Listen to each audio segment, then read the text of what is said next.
Sorry everyone. Sorry that I'm late. All right. What do we start with? Oh, media asset. We need that up.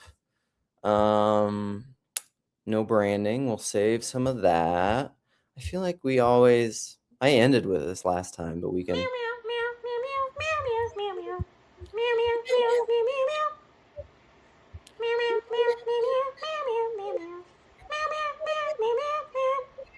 All right, we won't do that. The full one. Man, music dude and official secular Cornism. Just going at it in the chat already. I don't have I listened to Noah's most recent? Was it his answering questions one? I did listen to that. Normally I love those. That one wasn't my favorite. I don't know if that's what you're talking about though. Anyhow. And sorry, listen, we can't relevance realization and salience landscapes. We can't talk about everything. I mean, I'm a very everything everywhere all at once type of a person, but you can't really do it. Or else you're just, bordering on schizotypal schizophrenic, and that's bad. So let's talk about this some, and then I'll try to open it up because I do want to open it up and chat with people a little bit more while I'm doing this today. Anyhow, Claire, music dude, Yanni, good to hear you. Good to see you. Ian, who else is in here? All right, let's begin. So there's a number of things I want to talk about. I've been PVK's video today, his homeroom, which I didn't put in the thing because when I set all this up and in my description, he had not dropped that yet, but I started watching it, and it's very related because he did start listening to the weird studies thing and this is shout out. This was Nathan, and I should find his rando. So Nathan, who's he is, am I stepping on shoulder surf right now? Am I stepping on the toes of, oh man, my bad. Sorry, Jeff. I wasn't not intending to do that. But how long ago, let's see, playlist. I should show you guys when I'm doing this. So the weird studies thing. So here's PVK's thing. Where are his book notes? Where are all his conversations, his randos? Where are they? You can't even. PVK has more playlists than. I mean, how many favorites? Who's in his favorites? I think I saved this playlist somewhere. Anyhow, I'm not going to do this. This is annoying. He had Nathan had a conversation with him a while back. But he's a Weird Studies fan, and my buddy Jason Almontree is a Weird Studies fan, and I love Weird Studies. One boy, I salute you. Welcome. Al, good to see you. I love Weird Studies, but I really try to practice what I preach. I give him my best. And one of the things about practicing what I preach is that I am and it's in the title, personalist knowing versus information. Let me pose it this way. So like, I'm going to talk about Jordan Hall, Britt Weinstein, Pageau too. And people have been like, Jordan Hall has been talking. He's known as the guy who talks about pistis. Pistis. The place I first heard like of the Greek word pistis, I think was, what's the guy's name? Peter Enns. So I have a video back when I still had my long hair, from this is pre TLC days. But it's my the day when I left the last Protestant church. And what is even the title of it? Let's look it up. Let's look it up, because it's on my channel. Yeah, Jeff, I'm stepping on you. I'm sorry. You probably won't care because you're a nice person. But videos here, I gotta share it so you can see what we're doing. Nope, not that one. Share screen, me. Here we go. All right. So I think it's my first video on my channel. Nope, here it is. 2 years ago, I put it here. I don't remember when it was. It must have been, it's like either 2017, 2018 or whatever. But Pete Enns, the day I left Protestantism, and we'll see if I ever go back. You never know. I doubt it, but I'm open that way. So I was the last person to do this Q&A. That's me right here, where my little finger is, tickling myself. Look at tickle, tickle, tickle. But he came to Minneapolis, and I went to his lecture. Should we play it? So as I've been changing in my faith and evolving over the time I've been a believer, I found myself coming, I guess, a lot more in line of almost an orthodox way of seeing faith and theology, which is a lot more symbolic versus Enlightenment, Western focused. However, I'm also really convinced that the church needs ideological diversity within local communities, because I'm consistent. Otherwise, whenever anyone changes and evolves, they move and they go to where people think like them, and it's just bubbles upon bubbles, and no one's growing. However, I've found in any conversation outside of just practical details of life, like if you're trying to talk theology or Bible with people, it's ships passing in the night. I mean, there's almost no way to bridge that gap. So you almost have to go to other communions when you're evolving yourself. It's nearly impossible. Like, I don't think anyone has any idea what I'm talking about in my church right now, for example. So, but however, I don't. So, I mean, I don't know what your own personal experience is with that, because I also don't want to leave. I mean, because I love these people also, but it's just, you're, a C.S. Lewis quote that's been really profound to me recently is, what you see and hear depends a lot upon where you're standing. It also depends upon what kind of person you are. And I've seen that to be profoundly true. And you can't change, I mean, somewhat you can change what people see and hear a little bit, but not a lot. There are limits, You are who you are, and they are who they are. And yeah, I mean, that is. So yeah, go watch the whole video. I don't need to play the whole video here, but that's Pete Enns.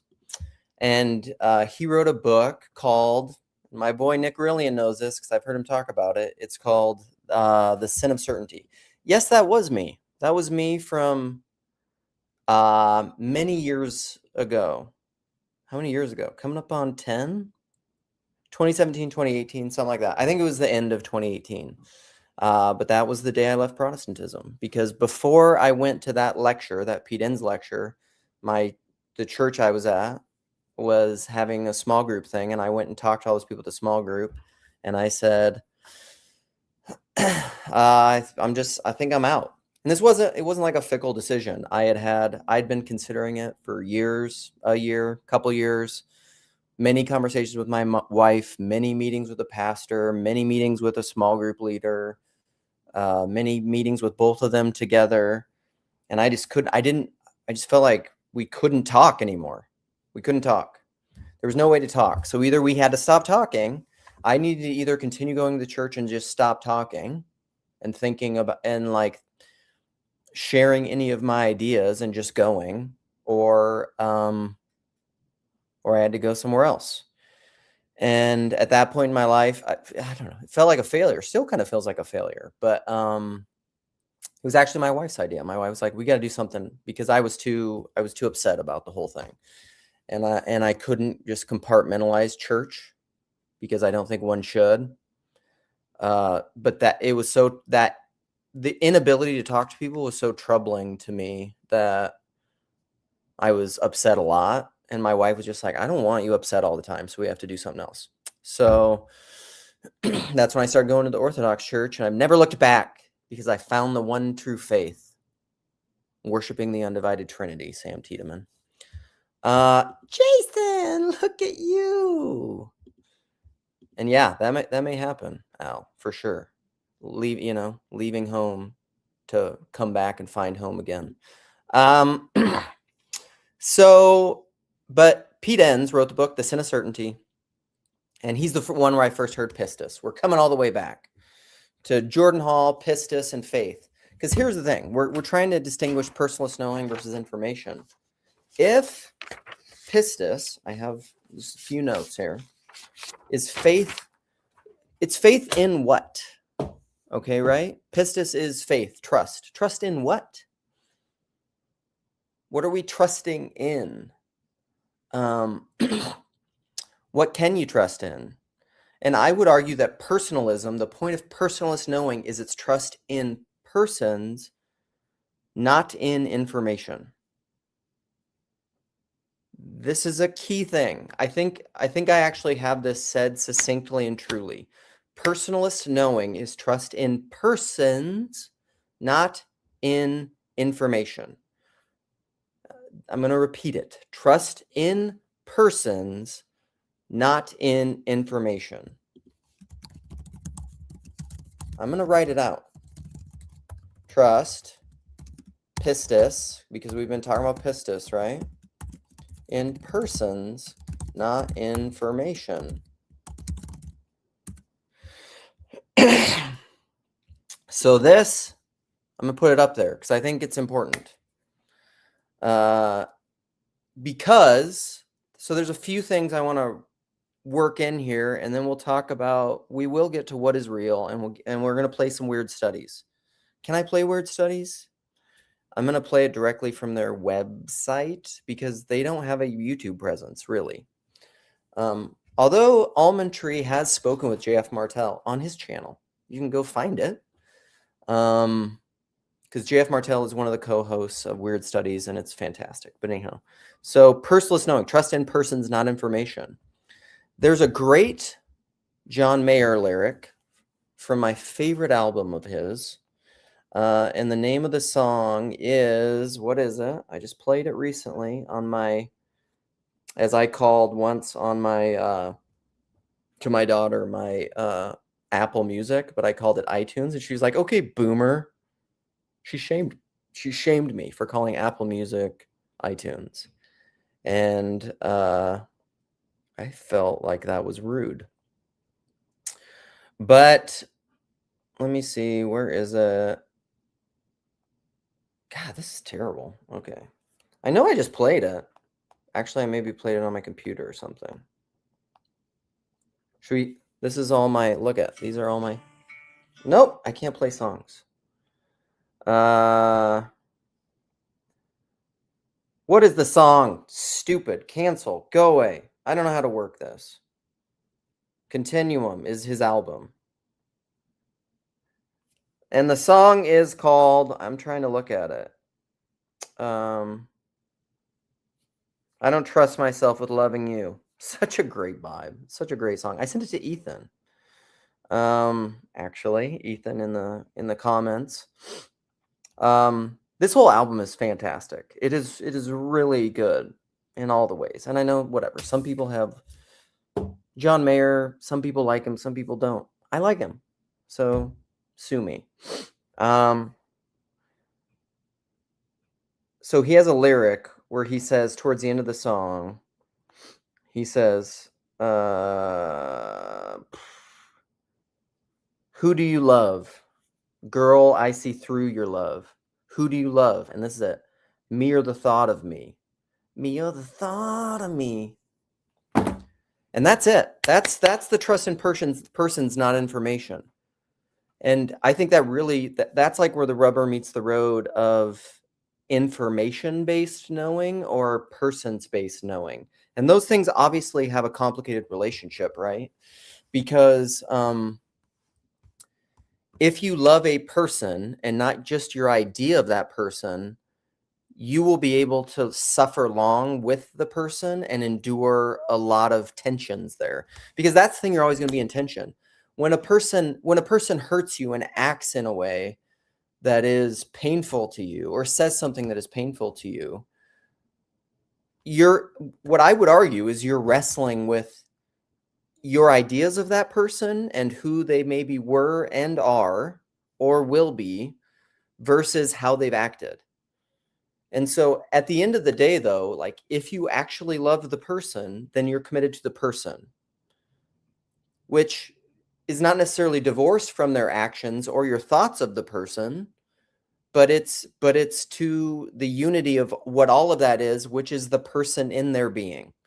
And so like that's ultimately what I would argue. If you have personalist knowing, then you are committed to people, not your ultimate commitment is to the people, not to your ideas about the people.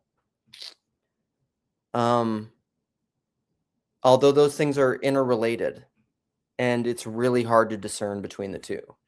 And then now I want to bring up this point. I figured I would talk about it at some point in here. And Ethan actually saw this movie too, because he shared it with me. It was one of those weird serendipities. It's kind of like I don't think it's quite to the degree of the My Dinner with Andre, but I watched this movie. When was that? A couple week ago, something like that. The movie The Drama, which is a fantastic movie about. Can I play the trailer of the movie? Can I do that kind of stuff without it getting? I put the trailer in my description. But it's a super interesting idea for a film. Let me share it. Share the drum. Okay, what about? Nice. The wedding is this Saturday. What stories are you gonna do? What do you mean, my speech? Yeah. Are you gonna use the first time we met? Yes. Okay, what about the first date? Yeah, of course. Fuck. You don't have to do a speech.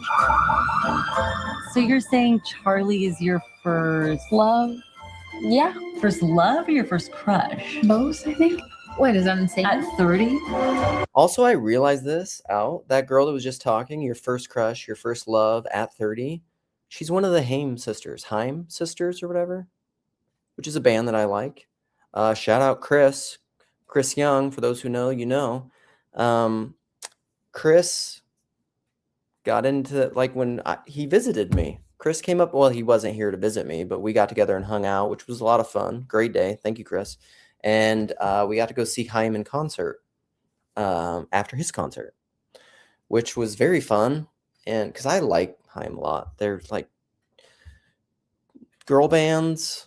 I'm a big fan of girl lead singers, vocalists, especially rock bands. I love it. I'm just super into it. Yeah. They're fantastic. But that's one of the sisters in the film, in the show, The Drama. Let's go back. She's a good actress. She's also in her first film was something. I started watching it. I think it's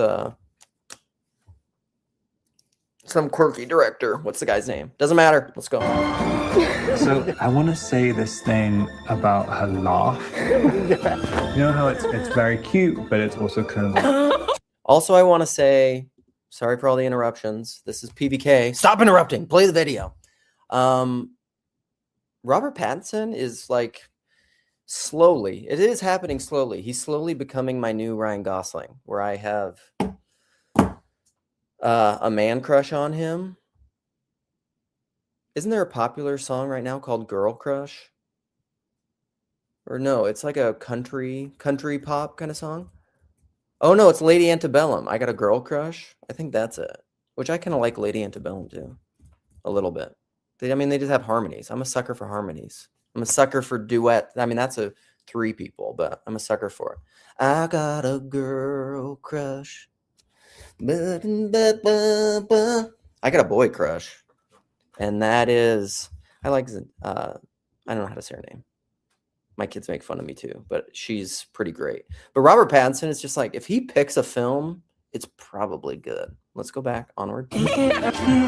Repulsive even. Okay, right. So before we got married, This is where it happens. This is where the big turn of the film happens and the big idea of the film that I'm playing this for. Here we go. we did this thing where we said the worst thing we've ever done. Okay. I'll tell mine if we all do it. Promise? What did you do? This dog.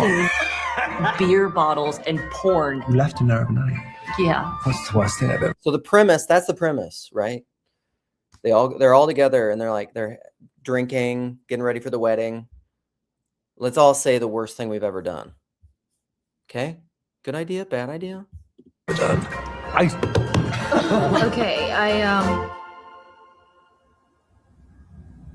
Are you serious?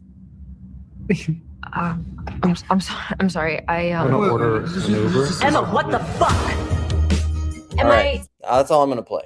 Because, I mean, go watch the rest of the thing if you want to watch it. But so she says the worst thing she's ever done.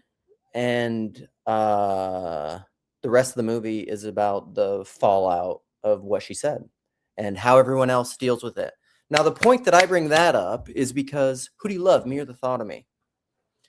What if somebody told you something that was so shocking that your idea of them was turned upside down? This is like when Jordan Peterson says betrayal or something, how betrayal has retrocausality. Where like if you've been married to somebody for 20 years and they say, actually, I've been having an affair for 10 years and I have another family or whatever. Boom. Your idea of the person is completely flipped. It changes.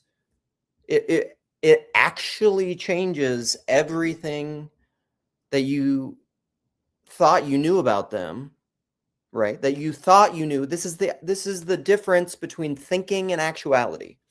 This is a lot of what this live stream is about. Thinking and actuality. What is the relationship between thinking and actuality? How many times can I do this? Meow, meow, meow, meow, meow, meow, meow, meow. So when you're betrayed, when someone confesses to you the worst thing they've ever done and your whole idea of them is shifted and changed, John Mayer, who do you love, me or the thought of me? What happens when your idea of someone is so changed? I mean, that really is the question. It's so succinct and beautiful. Who do you love, me or the thought of me? This is the difference between personalist knowing and information knowing. It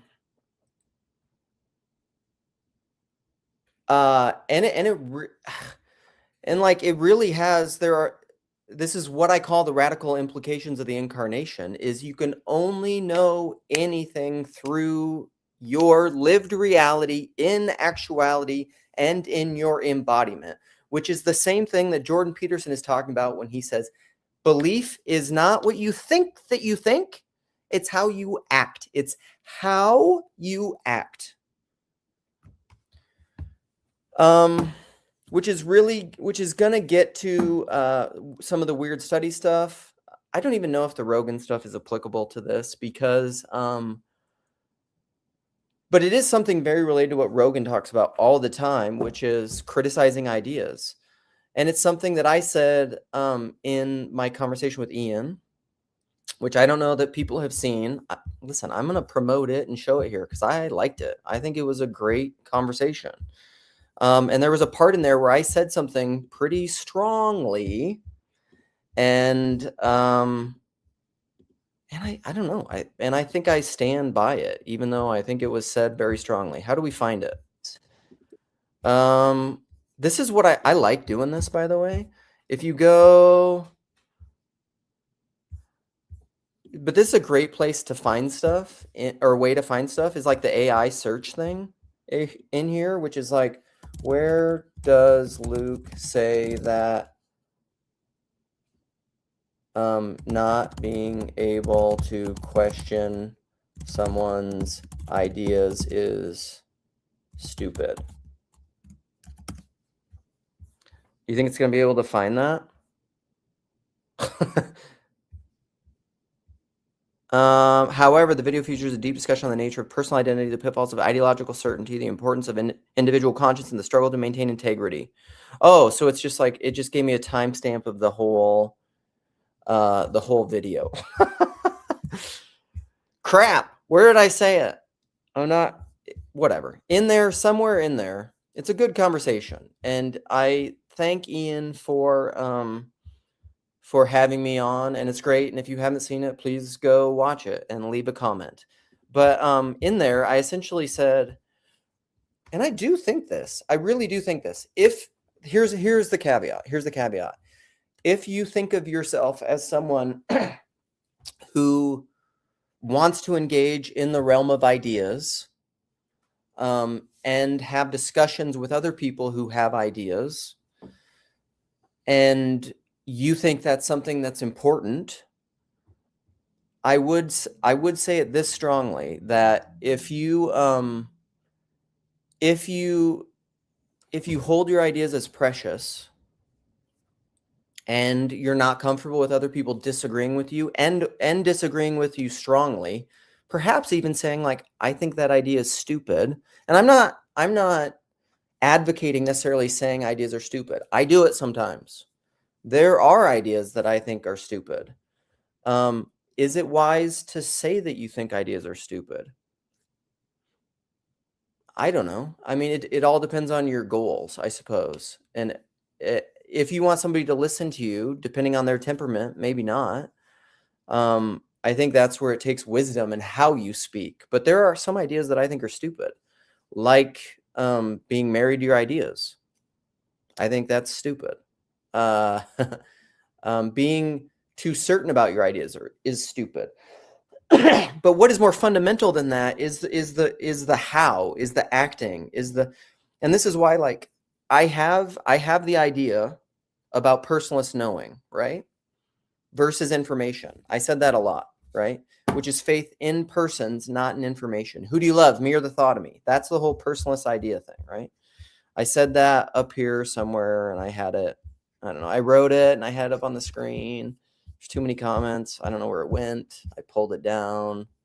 Whatever. Who do you love, me or the thought of me? If you really have trust in persons, then your relationship can handle disagreeing about ideas, because the person is the ultimate thing, not the ideas. I say this sometimes to my wife, and this is the subtle difference between information and personal trust, is like, sometimes when we get into arguments, my wife will say to me something like, well, you said X, you said this. And I'm like, and then my response to her is like, I am the arbiter of my words. My person gets to tell you what my words mean. If you are pitting my own words against me, you are fundamentally acting as if, I would say, that you think information is more significant than the person. I mean, that's like the most clear example. If you are using someone's own words against them, you're in the realm of information, not of personalist knowing. Like, that's, to me, the clearest example, because you are having the ideas, the words that people say, divorced from them as like a means of arguing against them. They're the person. They are the source of the words that you are using to argue against them. It's like the most, to me, it's so wild. But the thing is like, you can be right and be wrong, or be wrong and be right. This is possible. I could be someone who advocates for personalist knowing, trust pistis in persons, and then not act that way. This is where human beings are very confusing. Okay, let's get to, because I want to talk to people, let's get to the Rogan part. I don't even know if it's related, but I said I was going to play it, so I'll play it. Can I just play a Rogan podcast without like altering it? I know, Chad, you're here, and not get like in trouble.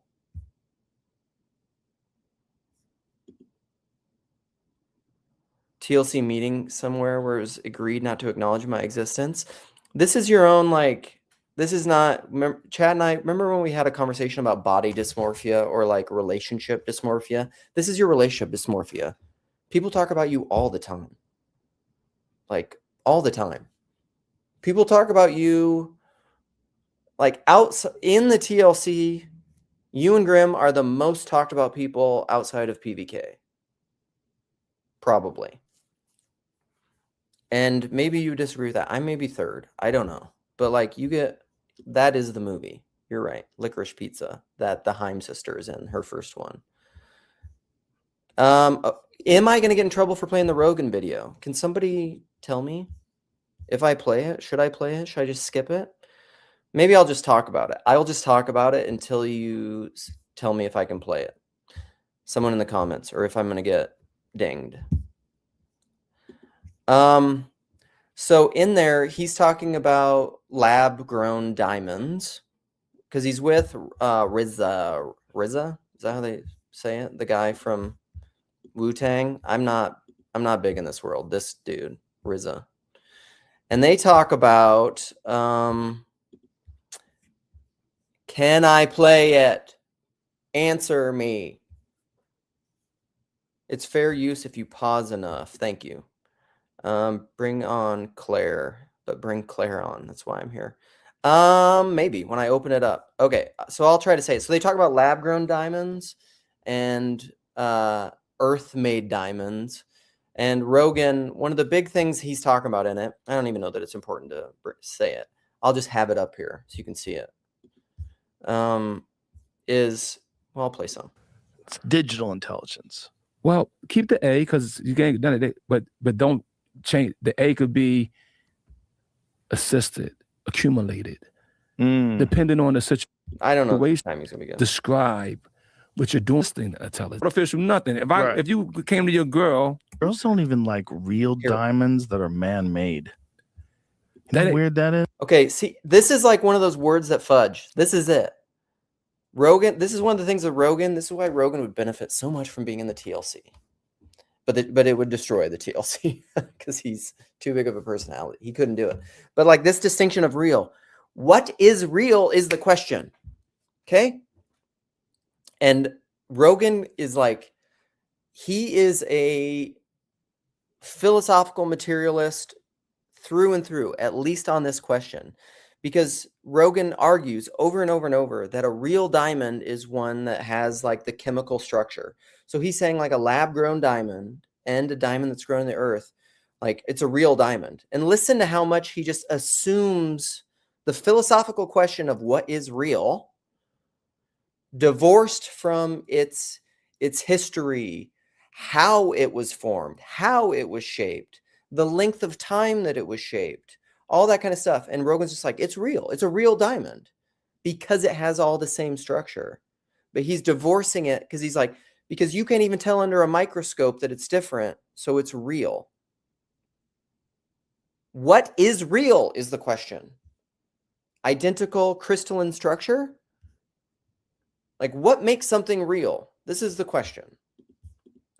They have a hard time selling real diamonds that are made in a laboratory. Real diamond. I don't. Yeah, is that a real diamond? It's a real diamond. See, that's the question, RZA. Is that a real diamond? And Rogan's like, it's a real diamond. Why? I mean, molecularly. Yeah, it's a real diamond. Molecularly, it is a real diamond. Is that the only thing that constitutes real?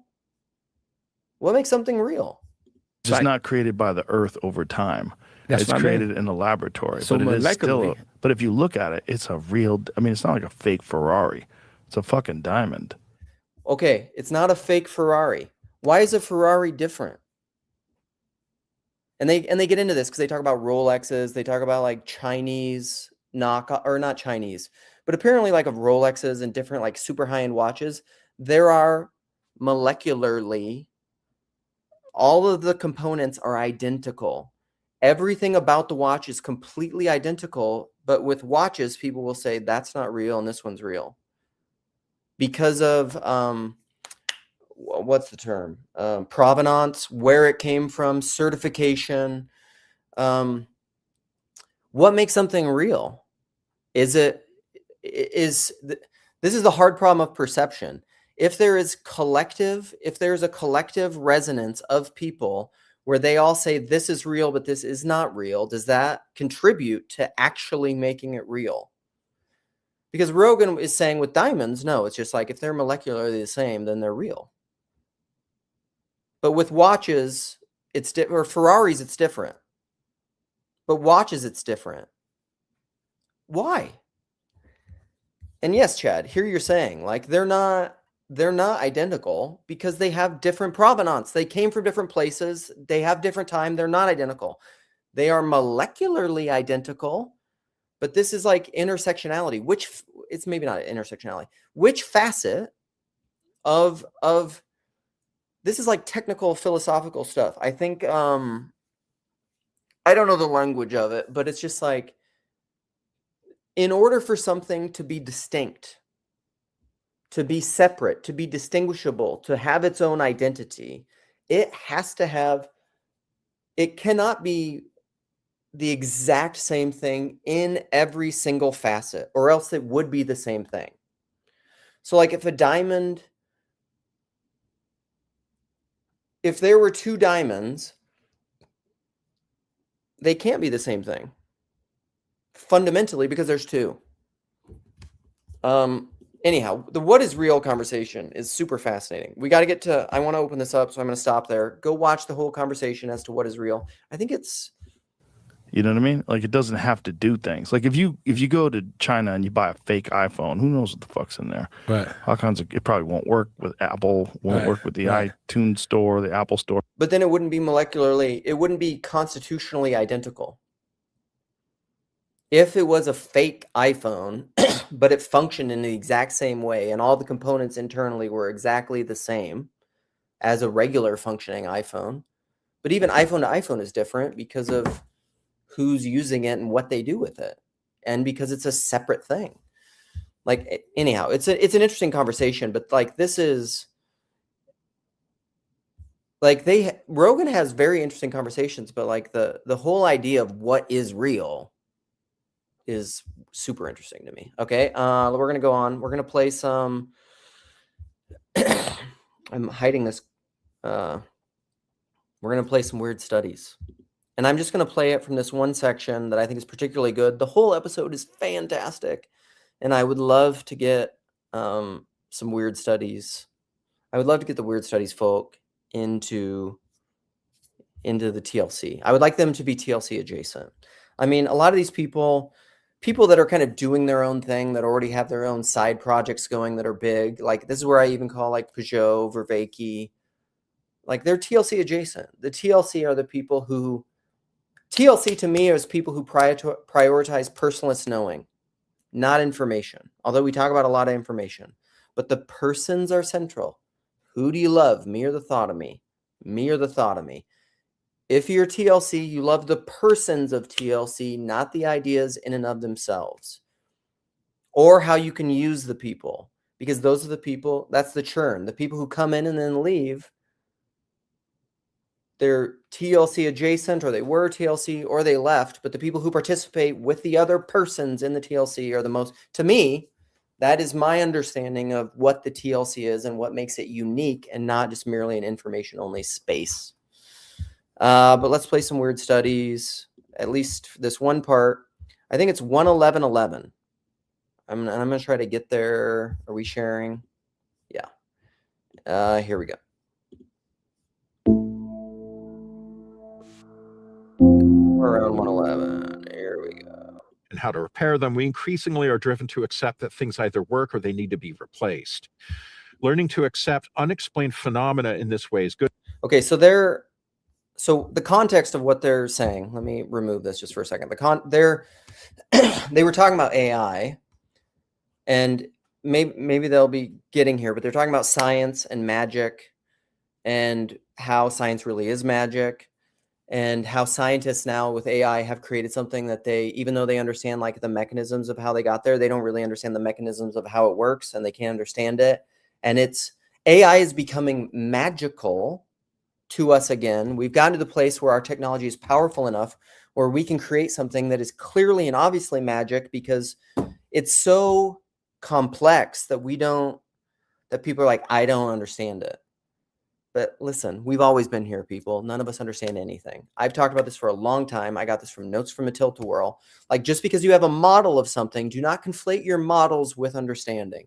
Like the Bohr model of an electron, right? Here. Do we know what this is? I mean, I know I mentioned, for people who know what this is, I've mentioned it a lot. Whatever. So you have a, so this is an atom, right? And in here we have a nucleus that has protons and neutrons, and electrons circle it, right? That's the Bohr model of an atom. Is that what an atom is? Well, no. No, it's just a model. It's something that it's an image that you can see, that if you have iconic knowing with it, you can use that image to better understand an atom. But if you conflate that image, if you do not save the appearances of that image with what an atom is, this becomes an idol, and you won't see the real actual thing the way you're supposed to.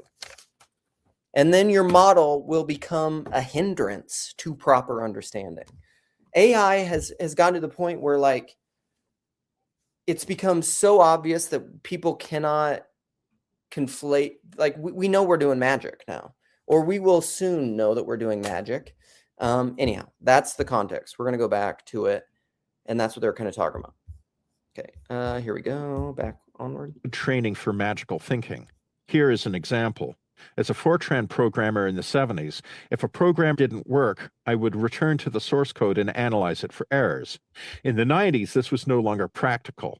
Instead, I phone a helpline and I'm told that there is a quote-unquote bug, which means I should try to avoid certain sequences of activity. This is analogous to being told that it is unlucky to walk under ladders. There are two factors here driving the evolution towards magical thinking. Increasing complexity plus commercial pressure, which... See, this is magical thinking, right? This is like the T-Grogs and the Claire, and anyone who's anti-woo says magical thinking, like, right? Sunday school answer. Just like magical thinking is a pejorative, right? People think it's dumb to have magical thinking. But this is why I come up with terms like smart dumb. Everything is magical thinking. If you think magical thinking is dumb, you're like the midwit on the midwit meme.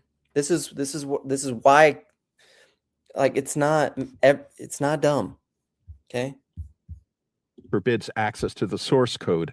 And so we can see how the conditions of science that are producing things like the chatbot, secrecy, right? For economic reasons, and also complexity past a certain point where even the programmers have to be like, have you tried turning it on or off? Yeah, and that is a fact. And also you have engineers admitting that they can't quite understand their creations anymore. And so, and he makes a prediction here, and I don't know. So can I skip back a little bit? People are saying we can't understand our creations anymore. You never could. This is what drives me nuts. You never could. You don't have that kind of understanding. You never have. Okay. Like art and Crowley had this idea of the aeon of Isis, the aeon of Osiris, of science that are producing things like the chatbot. Here we go. Secrecy. I'll be quiet. Right. For economic reasons. And also complexity past a certain point where even the programmers have to be like, have you tried turning it on or off? Yeah. And that is a fact. And also you have engineers admitting that they can't quite understand their creations anymore. And so, and he makes a prediction here. And I don't know. Just like artists. Just like artists. Yeah, exactly. I mean, that's the thing I'm asking people to understand about Wagner in my Wagner podcast, is just understand, like, when he would write shit, he would be as surprised as anybody. Yeah. Like, you create something of a complexity beyond your own ability to. Where does this stuff come from? The muse, right? Earlier on, I think in the podcast, they talk about some rocket scientist who quite actually did an incantation to Pan sometime before he discovered rockets. Scientistic type thinkers, like the modernist scientistic type thinkers that would make fun of magical thinking. This is why it frustrates me so much, I think, with like when they make fun of magical thinking. Because like everything is magical thinking. So like you're actually making fun of the people who understand something beyond your siloed limited, really constrained understanding, which feels foolish. You know what I mean? Like if you make fun of it's like a child making fun of their parents. You know, it's like a cocky teenager making fun of his parents who thinks they know everything. No, you don't. You really don't. The parents are the magical thinking. The cocky teenager is the adherence of scientism. We're going to keep going. Really comprehend it. Scientists are doing that too. And when they do, they, as well as the end users, find that scientific modes of understanding simply aren't up to the task. We can't unpick a linear causality from what's going on with a chatbot telling you it loves you. Yeah. These are one of the reasons I love this podcast too. I dropped a link. I'm going to pin it. I'm going to keep playing this for a while. I'm not going to bring anyone in right away, but come in if you want to chat. Some of my favorite things, mechanistic causality and also the linear assumptions of time. Like those are also dumb. Those are also dumb. And like, if your worldview can't understand that, get a new worldview. Exactly. We have to relate to it the way magicians of old would relate to streams and clouds. Yeah. And mountains. And animals. As agents. Exactly. Sentient agents in a sentient universe. Intentionalities in a universe that is itself somehow intended. He makes a prediction. I don't know which edition this comes from, but it's been a few years at least. He says future scientists will need to choose, for example, whether they accept scientific truth as defined by Microsoft or Friends of the Earth or the nuclear industry or the French government or whatever. It will still be called science, but it will amount to a choice of belief systems, which is pure magic. I think we're already there. I was going to say that's the world we live in. That's the world we live in. Science, there are sciences now, and it's a matter of magic which one you choose. It's a matter of what your purposes are. You will go for the science you need. I mean, I know this is controversial, especially in this time of misinformation and fake news. You will pick the science that you need to accomplish your goals. It's not some universal objective thing.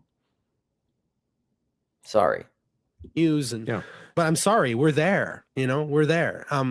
Science has become untethered. It has revealed its divine nature. It has become the god it always was. Hermes has unmasked himself, and we are facing a god once more. I love that line too. Hermes has unmasked himself. Because listen, TLC adjacent, who has conversations with Hermes? Who I think is actually a scientist who understands a lot of this stuff and who's pretty smart. But he's actively talking to Hermes now. John Vervaeke. They also talk about AI, like channeling demons. And I'm like, okay, this is C.S. Lewis's Ransom trilogy, That Hideous Strength. Ooh, Ethan. Science and data are different. Do expand, please.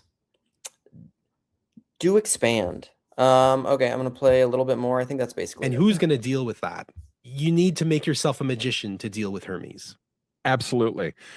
It's funny. It's like, I would still say that I'm a magician, even though the only things I do that in any context look like magic are meditation, which I do every day, and divination, which I do relatively seldom. But I still think of myself as a magician because magic isn't just words of barbarous conjuration, chalices of blood and screaming virgins and so on. This, by the way, is the reason why this is called SSOTBME. That's the book. Sotbame. That stands for Sex Secrets of the Black Magicians Exposed, which is a joke title. The joke is that's kind of what people want from a book on magic, is they want the screaming virgins and the chalices of blood. And Lionel actually has a chapter set aside to talk about this. And he says, but this is like, yeah, sorry, I'm going to pause it quick and just be done. Let him finish his thought of why it's a joke title. Something to the effect of those kinds of dramatic appurtenances are very important for establishing, the mood. Right. Like there's a certain kind of person for whom such things are actually quite important, and it's not to be despised. But at its core, there's nothing very sexy or glamorous about magic. And at the bottom of it, it could simply be going through your life in a certain way. I could boil it down to a single 2-word injunction: assume intelligence. So this is an example that I wrote up in a thing on my old blog. All right, I'm gonna stop it there, because that's enough. Jason, if you are here, I would love you to talk about this, because Jason has thought about this stuff a lot, how everything's kind of magical. Like even going through the Bible, like they're essentially doing like the Old Testament, when it's just like, you look at that, you call for someone and they just click. They just click. I see you there, you little cutie with your little round glasses. I see you. Because you make a sacrifice, you cut a dove in half, you walk through it. Like setting, what did he say? Setting the stage, setting the tone, setting the whatever. Like, what do you think any of that shit is? That's magic. Like, I mean, you can use a different word for it, but like, it's just, this is the last thing I want to say, and then I'll bring in Claire and Jason because they're here. Sorry. History is written by the winners, right? The modernist Enlightenment thinkers won. So of course they shit talk magic because they don't think it's real.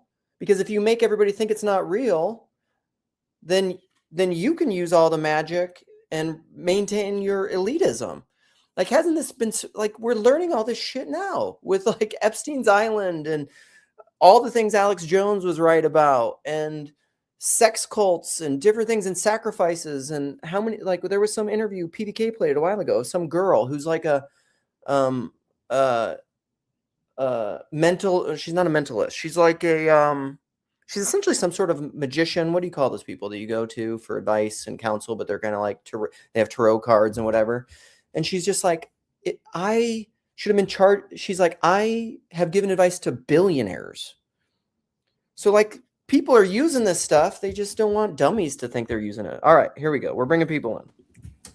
Hello everyone, hello friends, good to see you all. Claire, you were first. What do you think? As long as it's not politics.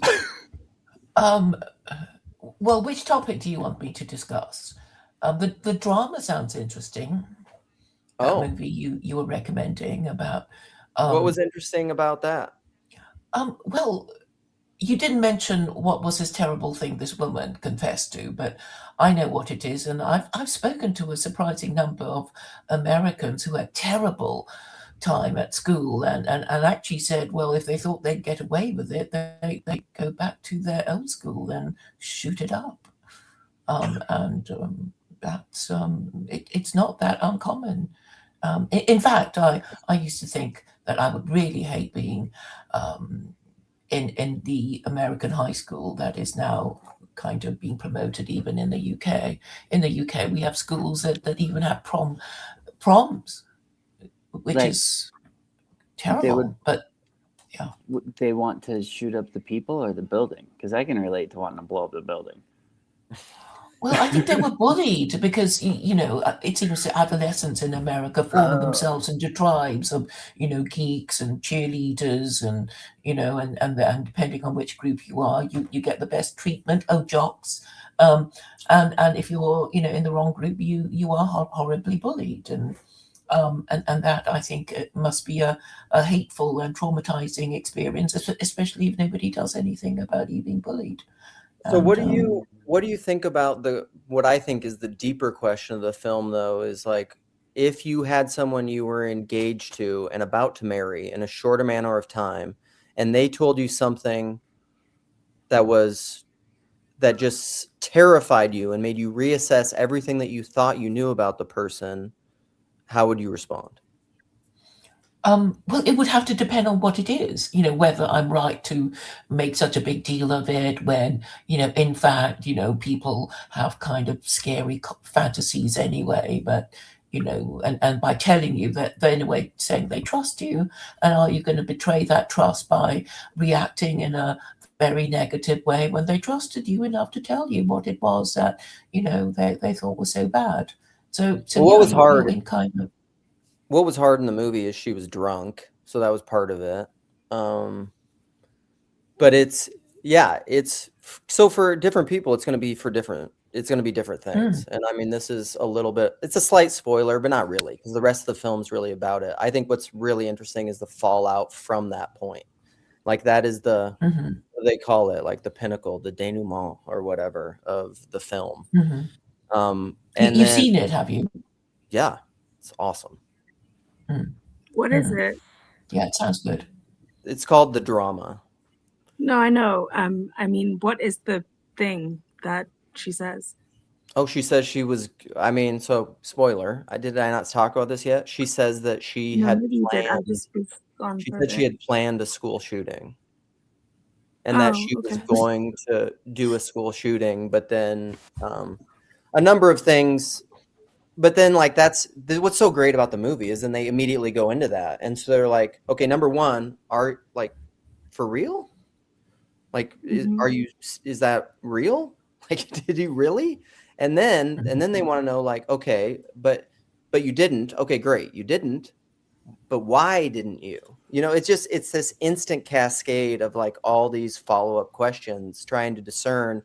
But to me, the whole point of it is just like the questions are maybe necessary, right? Because they're giving you information. All that stuff is giving you information. But at the end of the day, the question is, who do you love, me or the thought of me? Yeah, well, can you tell me how you get to that who do you love, me, the me or the thought of me from that? Because no one gets unconditional love. Well, that's part of the question. That's part of the question of the film, I think, is what could someone do? Because like there's verses in the New Testament, like neither height nor depth nor breadth nor width, nothing can separate you from the love of God that is in Christ Jesus. Nothing can separate you. Nothing. No information, nothing that you've done can separate you from the love of God. And I think that's actually what makes God God. And the whole question is, I think to be like God, a human being needs to be like that. Well, isn't it presumptuous to think that you could be like God? After all, you're not if that's his intention. Well, I don't think God intends there to be rival gods. He's just saying, obey after understanding what I want from you, which is obedience. Is it impossible to believe? Like, I can't actually think of anything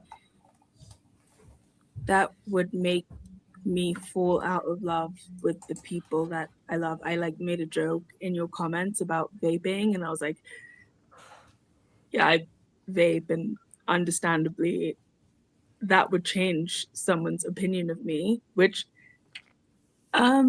wait a minute, you vape? What if a real killer? You vape?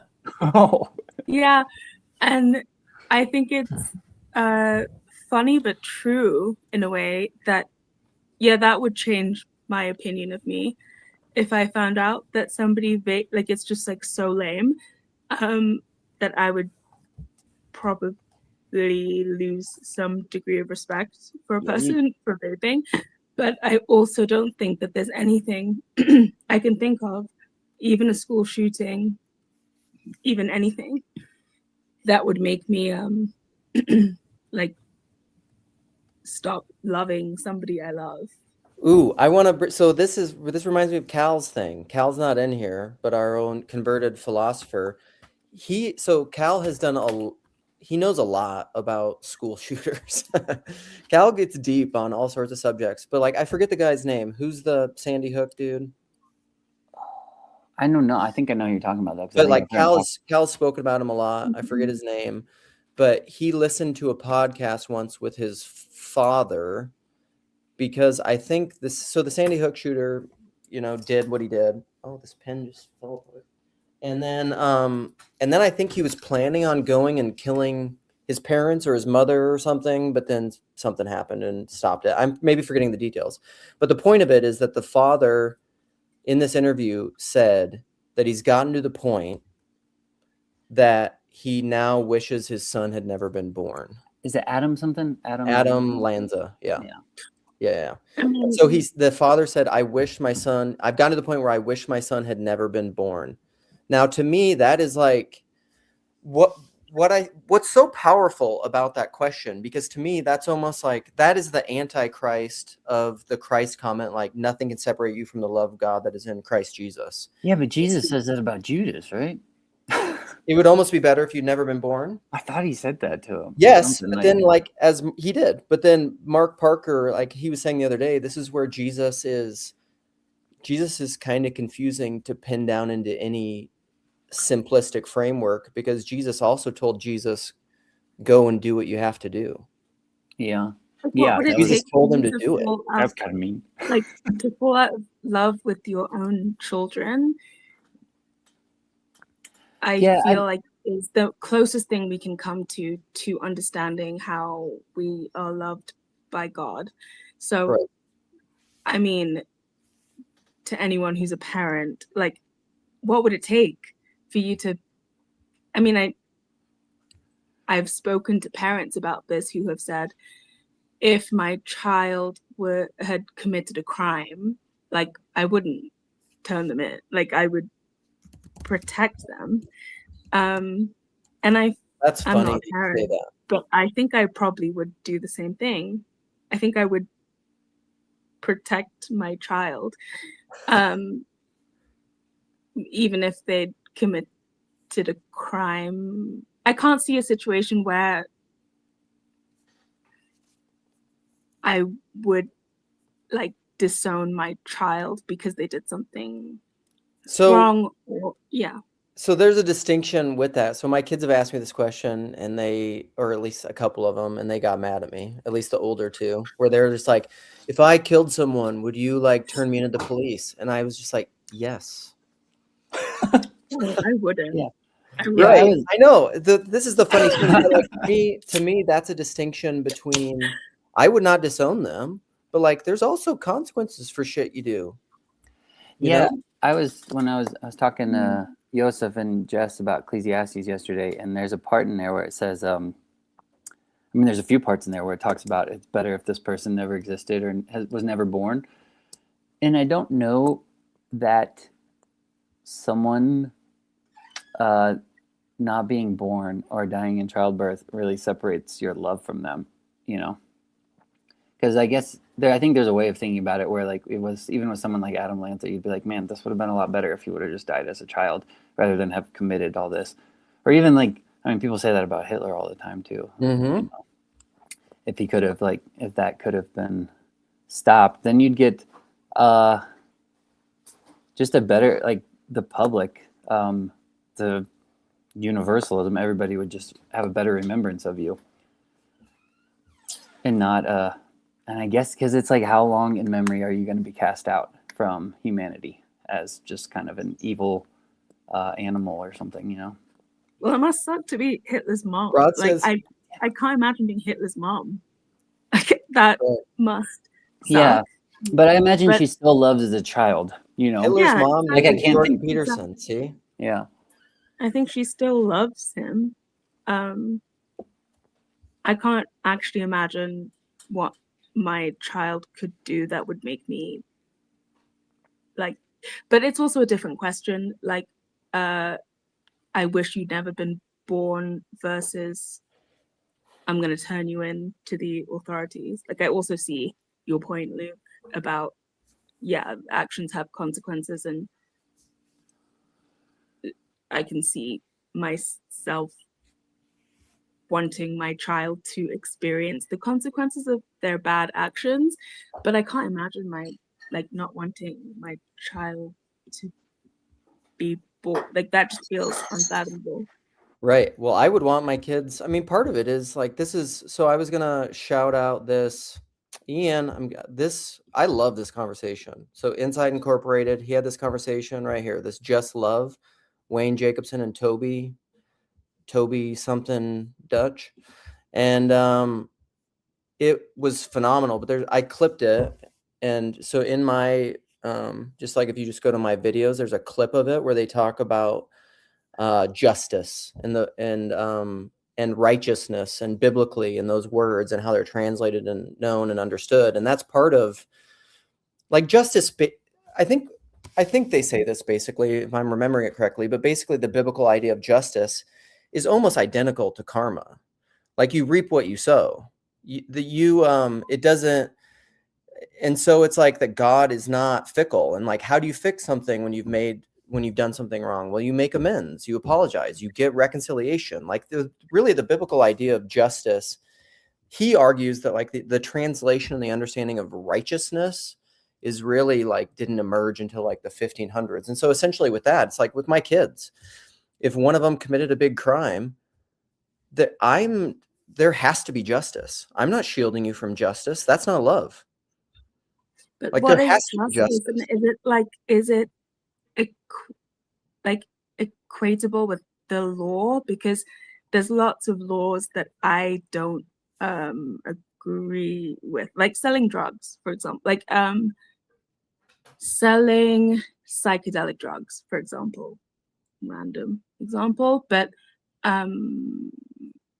I think that that's actually like a virtuous thing to do. So it's illegal. So if my child committed that crime, I would be okay with that. I would protect them. I would shield them from like the consequences of that if I could.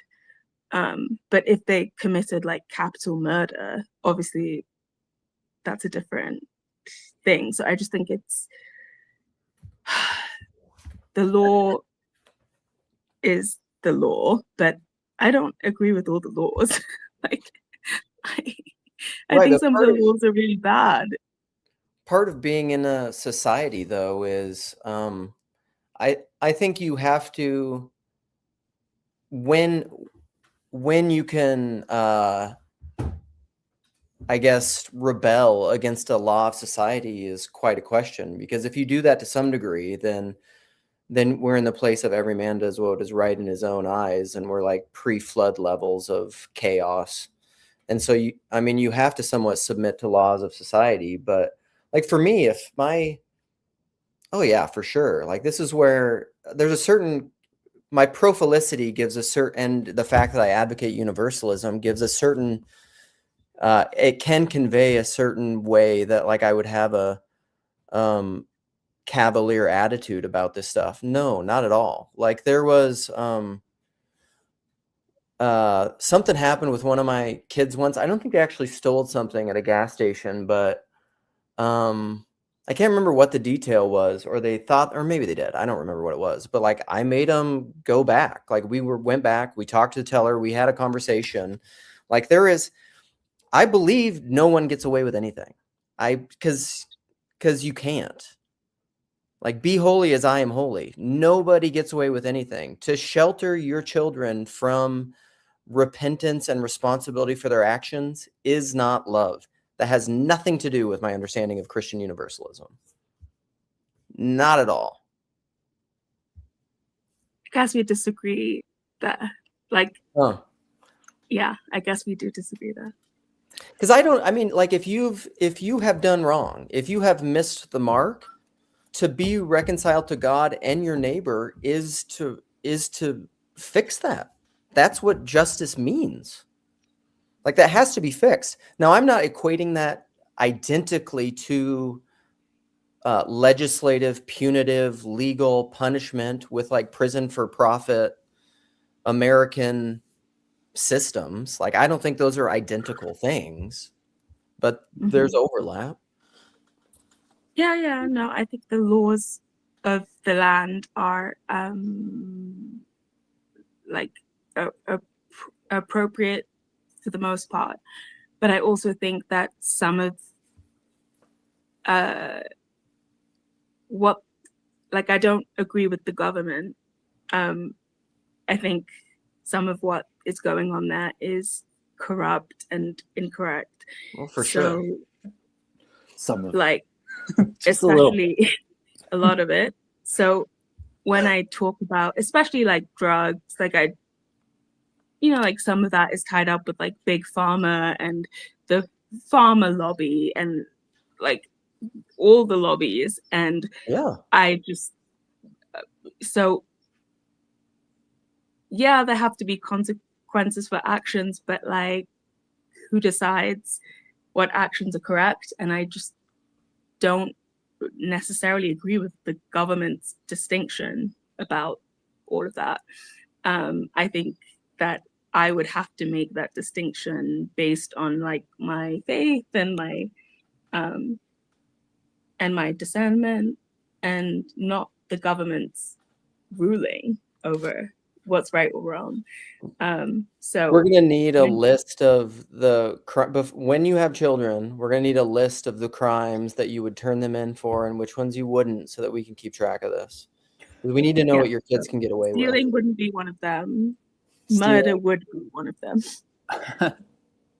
Well, like with the stealing thing, like if your kid steals something from a gas station, I don't like just immediately call the police.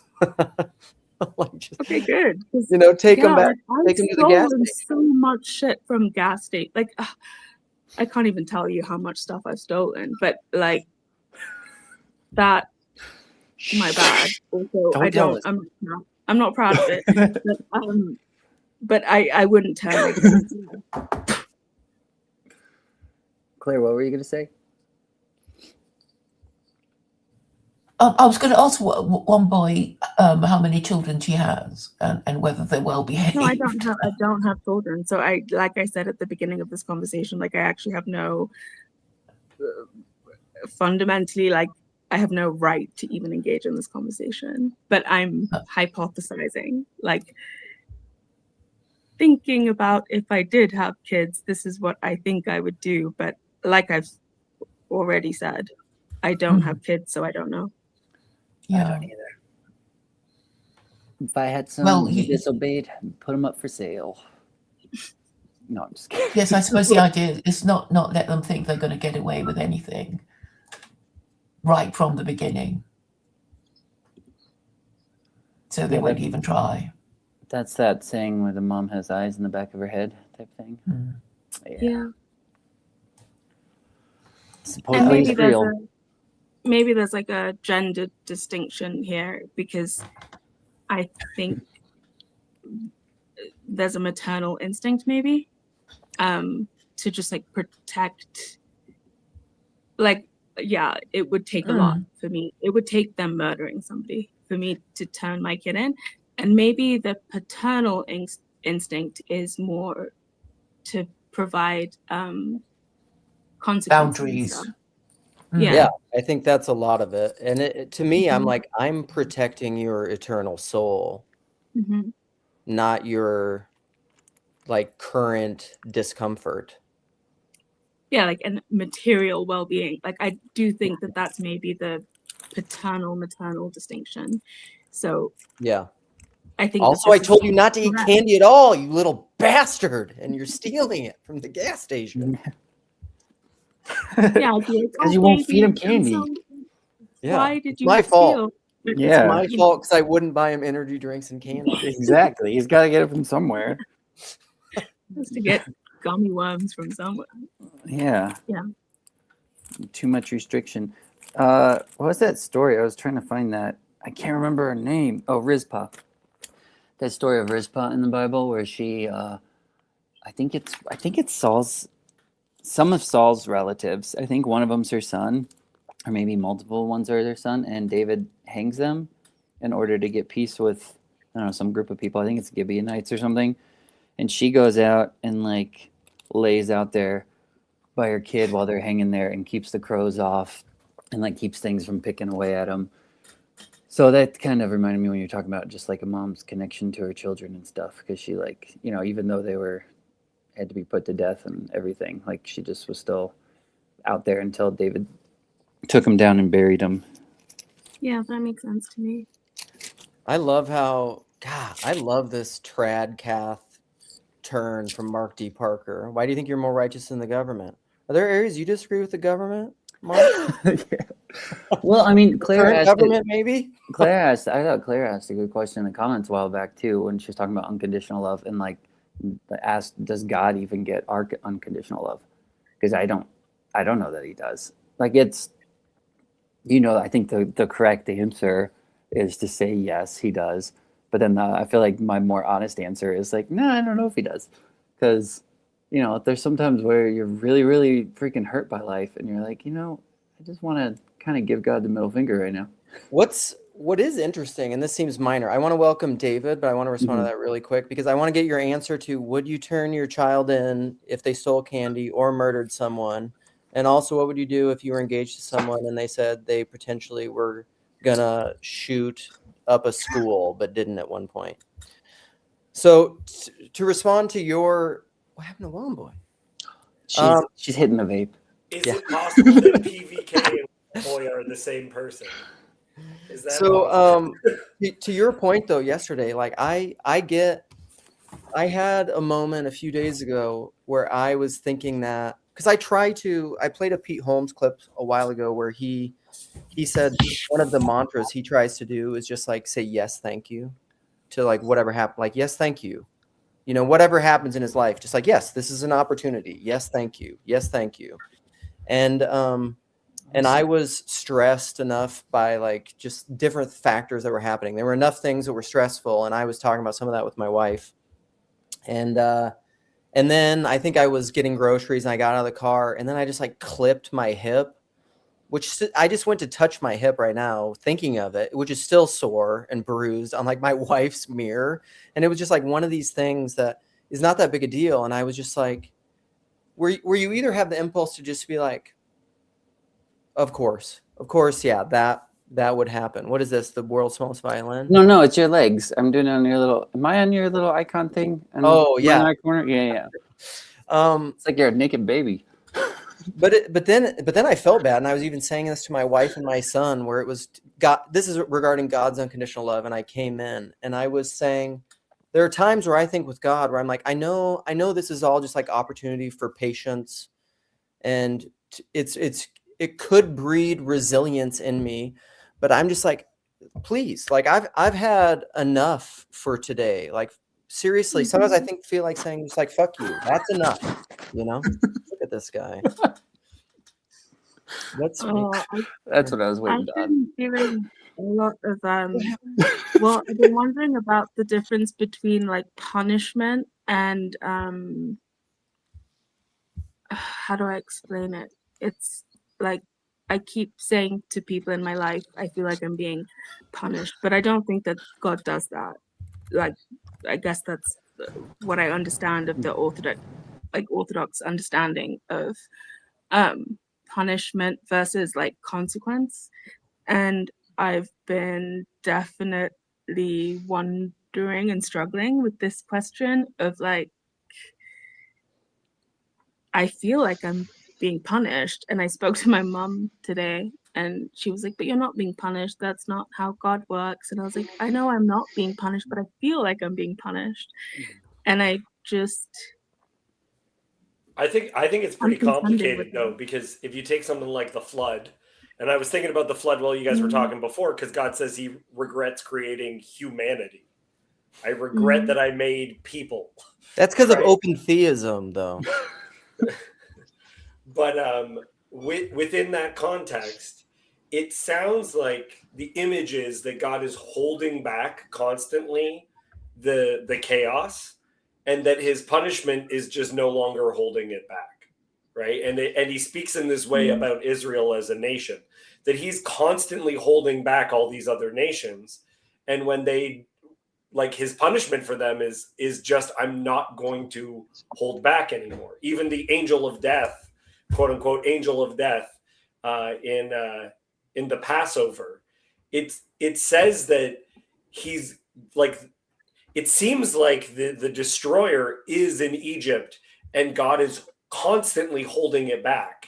And he's just not going to hold it back for those who have not put the blood of the lamb on their doors. Yeah, you just reap what you sow. Right. But justice. It's an interesting image that God is continuously holding things back in our lives. And do we count that as like as a punishment if he just is no longer holding it back? Well, it's also a grace. I think I equally feel lucky and punished in equal measure. Like, I think it's because I'm God's favorite, but I also think it's because I'm doing stuff wrong. And that is just a hard thing to contend with, I guess, is the only way that I could say it. Like, I think I'm punished more, kind of. And maybe that's an arrogant thing to say, but I sense that it might be true. Be careful. God will punish you. I'm just kidding.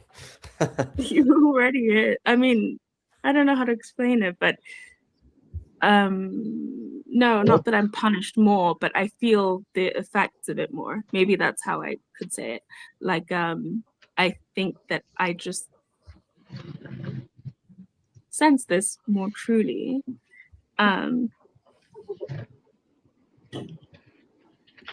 Yeah. Okay, we haven't, Ian, we have not welcomed, well, PVK or Ian or JD or now Jess have not spoken. One of you speak. People said jump in, so I jumped in. If I sit right here and move my lips, am I Luke talking? You are Luke's talking genitals, actually, which is very bizarre. It's a very bizarre choice. Why would you say something like that? Because that's not. It doesn't. It's become full circle. Here. PVK's nuts. We were your nuts, and now you're my nuts. You're gonna drive Claire from the stream. Will you keep talking like this? We need to be serious. I'm enjoying it, everyone. Carry on. Talking about your nuts.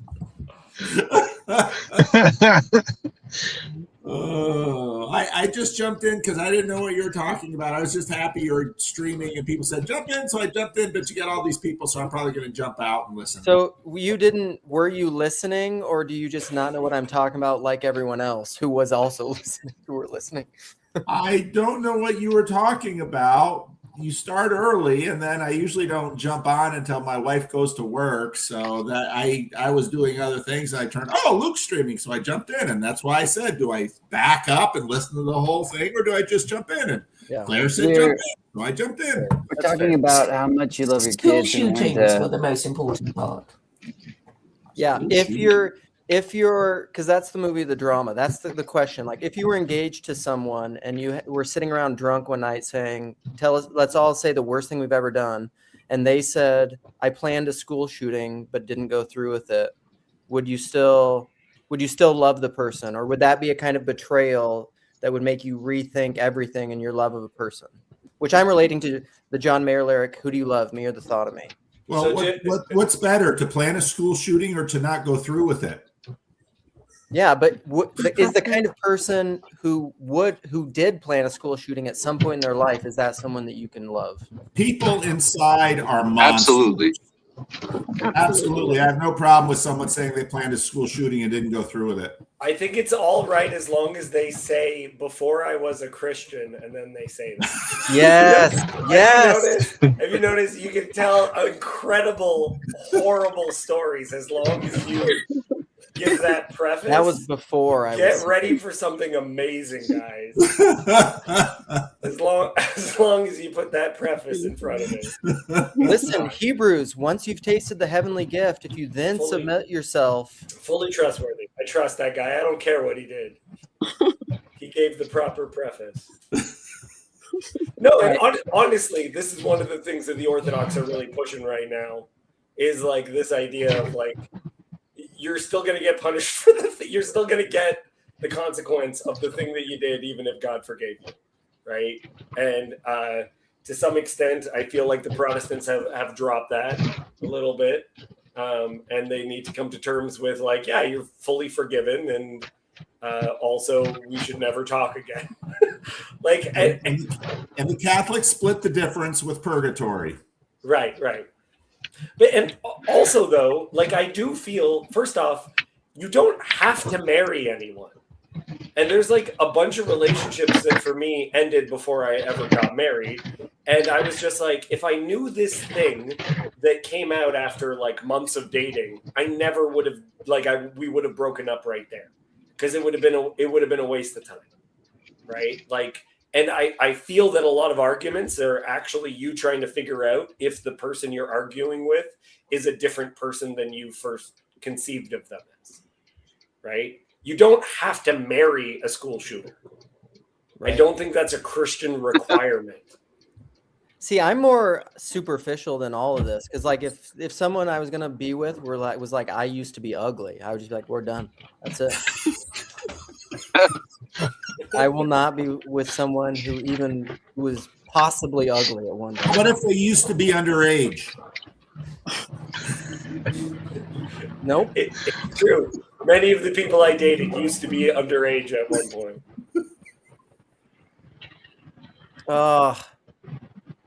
JD, it looks cold. What's up? Tell us about what's forgivable and what's not. Hey, what's good? I saw that you put RZA in the title, so I had to join because I love Wu-Tang.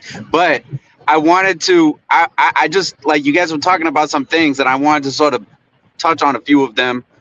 Number one, it would be great to have a whole long conversation one of these days about Judas and that whole line about it would have been better if he had never been born. I have so many thoughts about that. I've always been kind of team Judas a little bit. I feel bad for the guy, and I don't understand if it would have been better that he had never been born, that don't make him. And anyway, whatever. But like the other thing is about the whole thing about could you turn your child in and would you still love them and everything like that. So like those are two different questions, obviously. I think no matter what, I would still love my child. Even if Jesus thought Judas should have never been born, clearly he still loved Judas. So maybe that father even loves his son that you were talking about, and he feels it's better for his son that he would have never been born. I don't know. But as far as turning your kid in, I feel like I'm not saying what the right thing to do is, but I'm kind of with her that, like, just knowing my child did something heinous and terrible, I feel like the protective instinct for people I love is too strong. I wouldn't be able to turn them into a cruel system, even if they did something bad, unless I thought they were going to do another terrible thing. If I thought my child was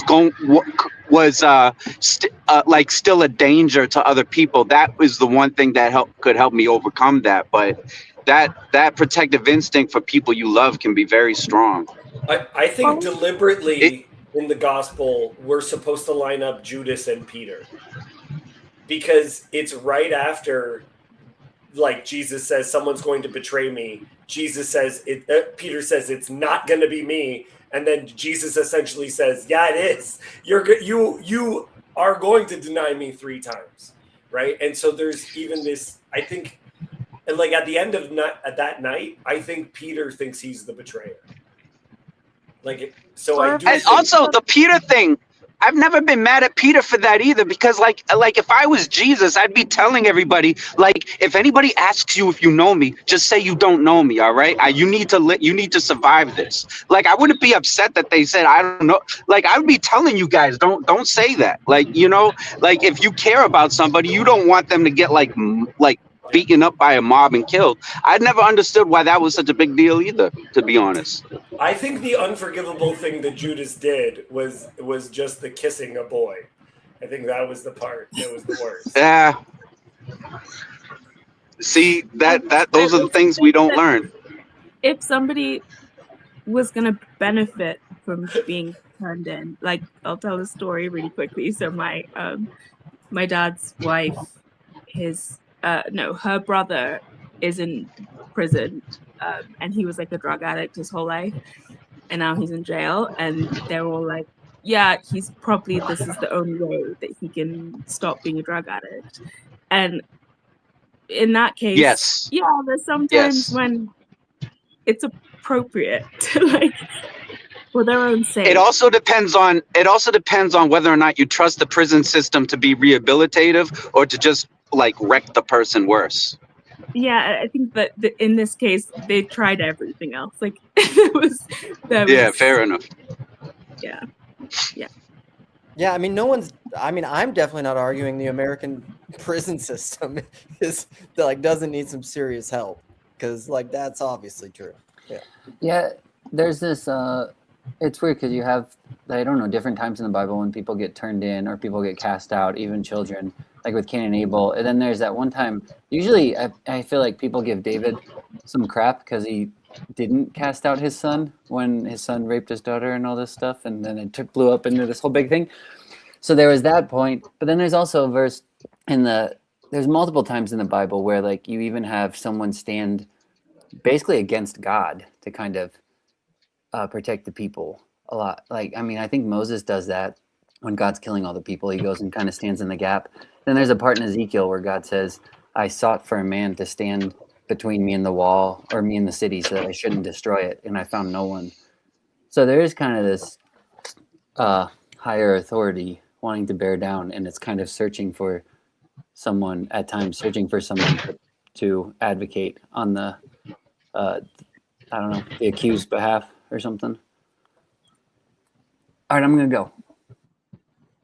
Thanks for coming, cutie. Bye, Jason. Jess. What's up? Can you hear me? Something. Yeah, we can. The audio's not the best, but it's okay. But tell us about something, maybe. You have any? I just saw everyone cool was in here, and I just wanted to join. Oh. I mean, talk about Job. Well, I can. I have a one-track mind, baby. That's all I think about. I mean, Job's kind of about everything, so. I know. I feel like you can always tie it in, and then, well. I used your new sermon, Jess. Did you see that? I know. I did see that, Paul. I stole it completely. I'm so happy. I gave you credit. I know. And then I made a short about that one video you made. Did you see that? Yeah. That was good too. Is dear to my heart. It's all about sharing with each other. Sharing is That's caring. right. Sharing is caring. Like I would. Well, let me just tell you this about like your children and whether you turn them in or whatever. This is a very minor thing. But my son decided to buy some quote unquote replica luxury watches. So like Rolexes that are not, they're knockoffs. So he bought them, and then he's not trying to scam anyone like by saying that they're the real thing or anything, but he's like it has a Rolex logo on it, and he's trying to sell it for a couple $100 or whatever.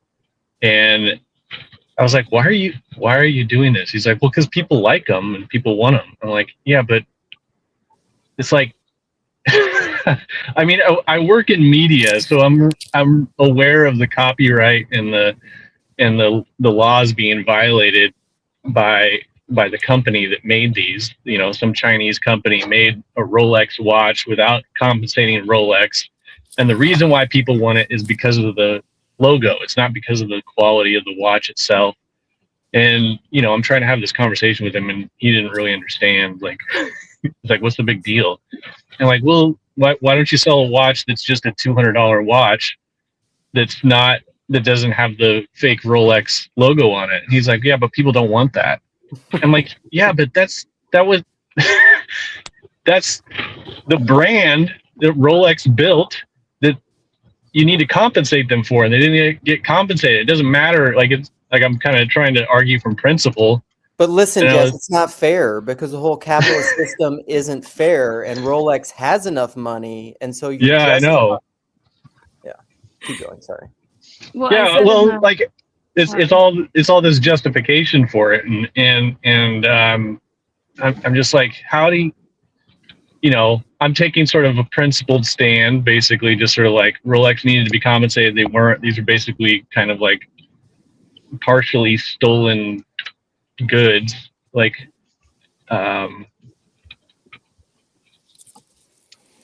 but he just wants to just buy and sell some stuff to make some money. Yeah, it's simple, Dad. Done. I guess I feel very different. Maybe because I'm younger or something, but the same thing I was saying earlier about stealing. I'm And then 25. How old also are you? 31. I'm just kidding. But in the comments earlier, you were talking about like what's the difference between something being real and not being real, and I had said something like it's the aura of the thing, and I do think that like a reproduction of the Mona Lisa is not the Mona Lisa, but a fake Rolex watch, I also kind of resent the people that are willing to spend that much money on a watch. That sounds bad, but yeah, it seems like just the wrong crowd of people to be to be associating with. and there's a part of me that's like, if you can get scammed like that, then you should. That sounds so bad, but like the principle of the thing applies to like murder and I don't know, fraud, but probably in my mind it doesn't really apply to like I guess that is fraud, but in a way. Well, it's strange because everyone buying and selling them knows that it's not a real Rolex. So like it's this weird thing where I'm like, I know you're not trying to scam people, and you weren't scammed buying them. So like the only thing is that Rolex is not a part, like you're using their brand in order to sell the. Like who's trying to give Rolex more? I think Rolex has enough money. Like I don't know how to. I guess yeah, you're talking about the principle of the thing, and I guess I get that. Yeah. Yeah. It's interesting. Yeah, there's a law against cheap imitations. It's called passing off, right? If you pretend that your watch is something that it isn't. But then, people can say, well, it's still a watch. You can still use it to tell time, and you are getting some use from it. And so when you bought it, not paying Rolex prices, you already knew it wasn't really a Rolex. You knew what, and anyone buying a $200 Rolex knows that they're not buying a Rolex. Yeah. So this is part of it. I said this in the what is real thing, and I think this is the cultural, societal group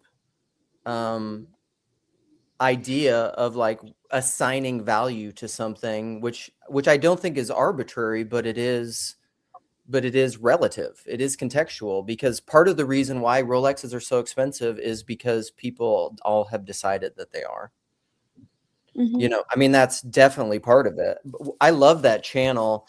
It's not an exact reason why, but I was just showing it on here.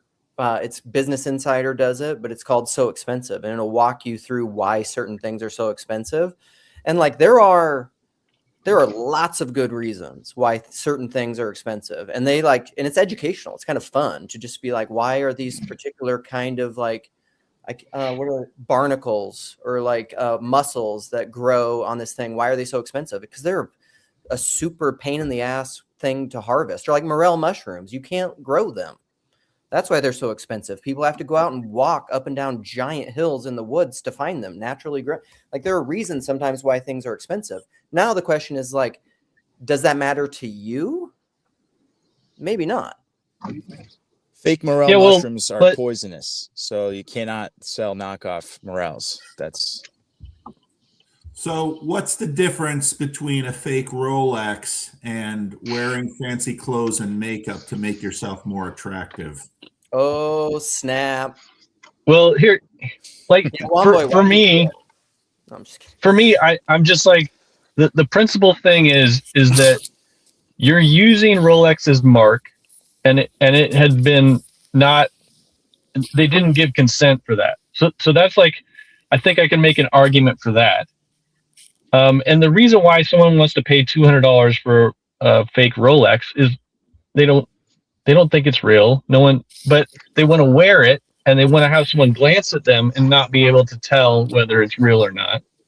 And so that's the appeal, is like you can wear something, you know, it's like the same thing with the designer handbags or any number of items that are fake, but it gives you the appearance that you have something luxurious. And in a social, you know, in a social environment, that's what's being bought and sold here.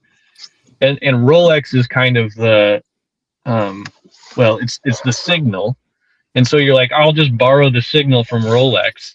They already have enough money. Well, I'll take the signal and I'll just apply it to this watch that, and this gets into interesting things because of modern manufacturing. I've seen that. I saw a short documentary on fake watches where some of them are almost indistinguishable from the real thing, because basically at the I'm going to throw the Chinese under the bus, but at the Chinese factory, they take apart We have the feedback somewhere. Keep going, Chinese. they take apart the watch, and they manufacture every single part that was in the original watch, and they put it together the same exact way.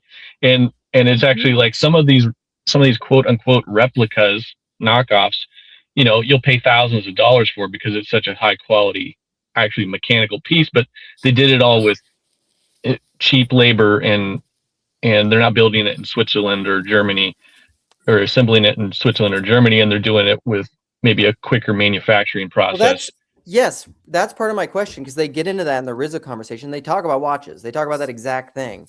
And that's my thing. It's like, is it the same then if it's made with cheap labor? No, because it has hidden costs. This is the whole part of like, there are hidden costs with shit, people.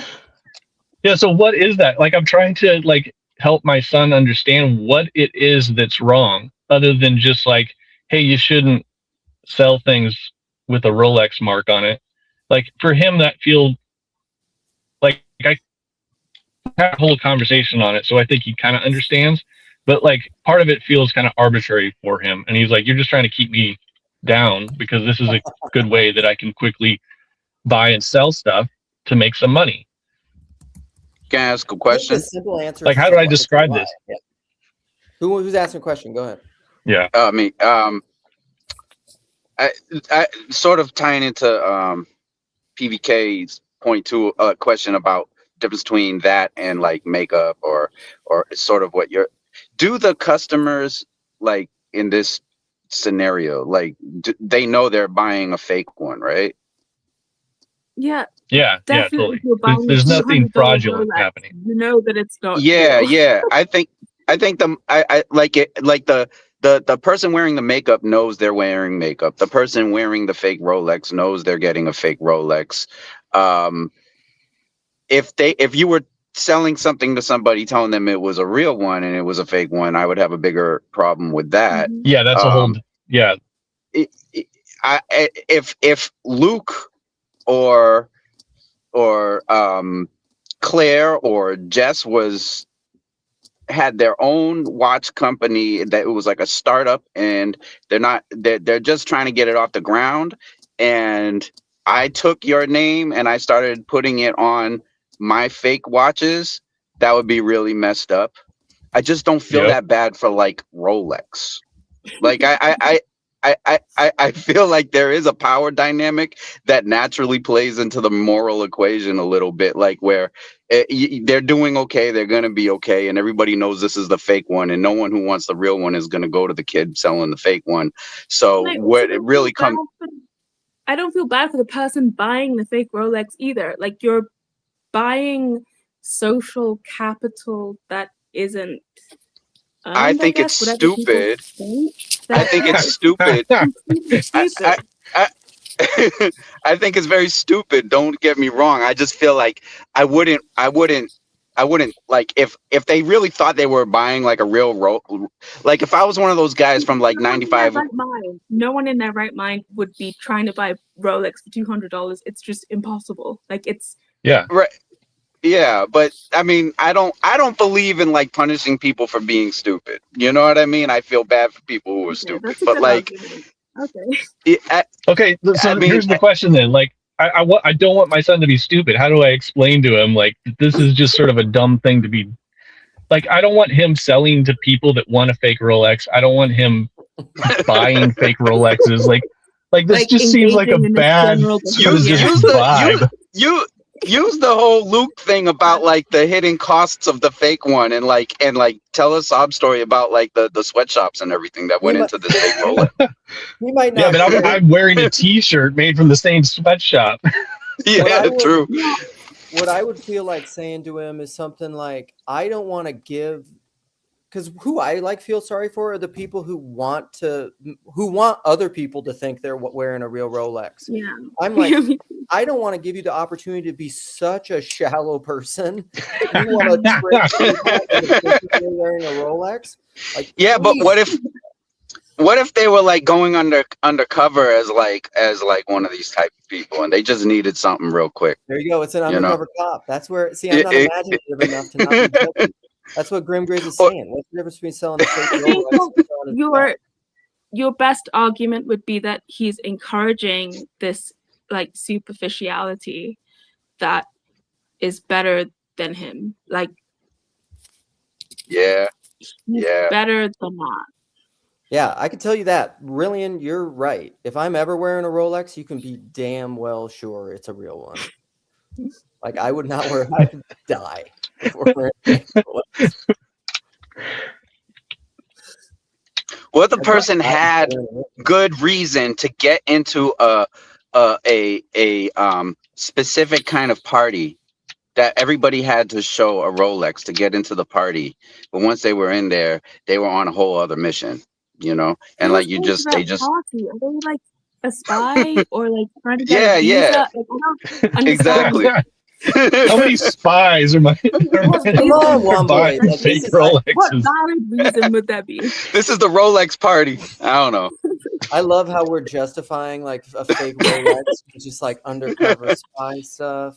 Yeah. Espionage is international waters, morally speaking. Like there are lots of different moral quandaries within espionage that are all put to the side because we need to find out secrets about people, and secrets are already automatically morally questionable.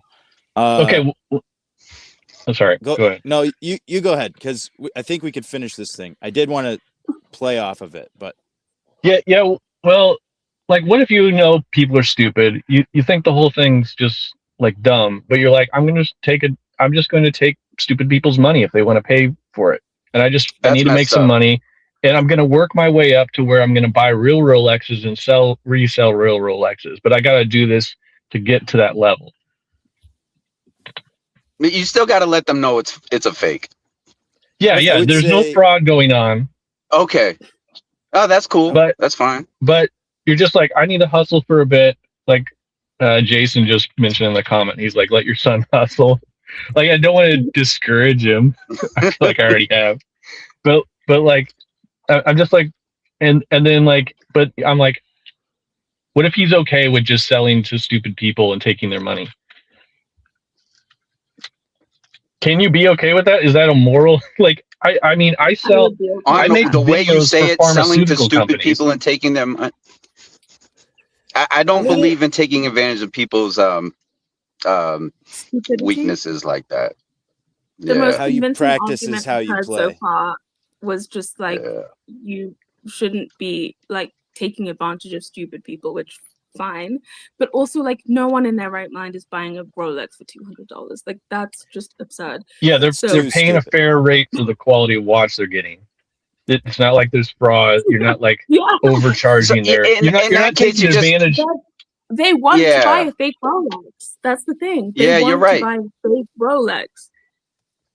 Yeah, this is how I feel, Hezzy. There's still fraud in the chain of the whole thing. Why not buy a Fossil watch, which is a lower quality brand name? Buckle, buy a Fossil watch. Because they're trying to buy. Well, that's what I said to him. I said, why don't you do that instead? He's like, but people don't want those.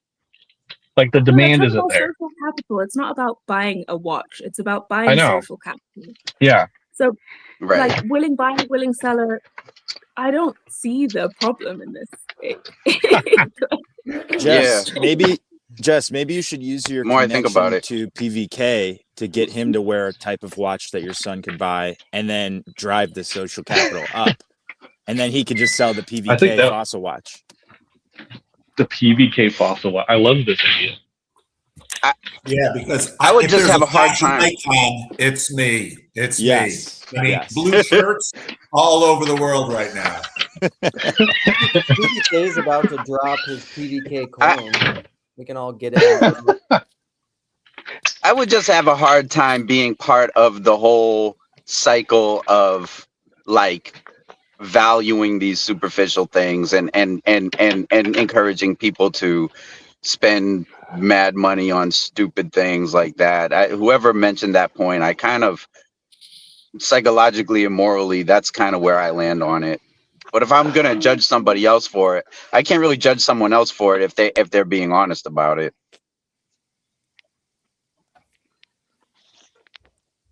This is one of the funniest conversations I've ever had, by the way. Like, we've been talking about this for so long. So I wanted to go off of the idea of like using the social capital of the brand, because it was making me think of the story where the disciples are getting upset with the people that are like casting out demons and healing people using Jesus' name.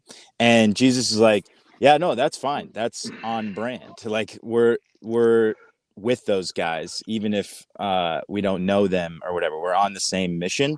So that was interesting to me, because it's like, well, I don't really want to loop it back to the Rolex thing, but I was thinking about how I have an unreleased conversation coming Monday with Aaron Parker, morning talk show.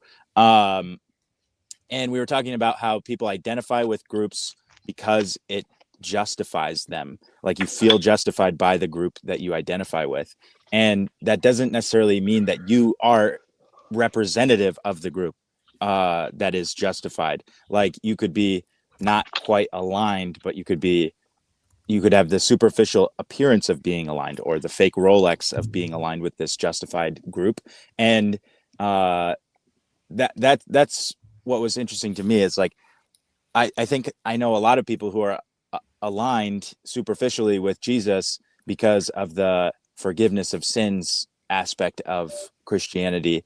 But then when it comes to like the reality of it, there's very little alignment in their life. Like there is no legitimate, genuine Rolex quality. There's no imitation in the sense of like imitate me as I imitate Christ. There's nothing genuine about their Christianity in finger quotes. And yet they claim the social capital of that title. And so I agree in general with the idea that we don't want to encourage the process of fraudulently claiming capital from a brand, even if you're just like passing that on to someone whose intention is to do that. Like I would never say like, oh yeah, you can use the various verses in this book to feel better about yourself if you just like say them or misquote them or read them out of context. Like I don't want to pass that on to somebody. Or yeah, you just have to come to church on Sunday and then everything's going to go right in your life and you'll be blessed. Or it's very cause and effect, I guess. They were talking about that on Ethan's channel this morning. Cause and effect versus call and response. It's not relational. You don't have a relationship with the original or authentic brand / person. And that's what I got. What do you mean, Ian, about cause and effect? You're saying we should discount it?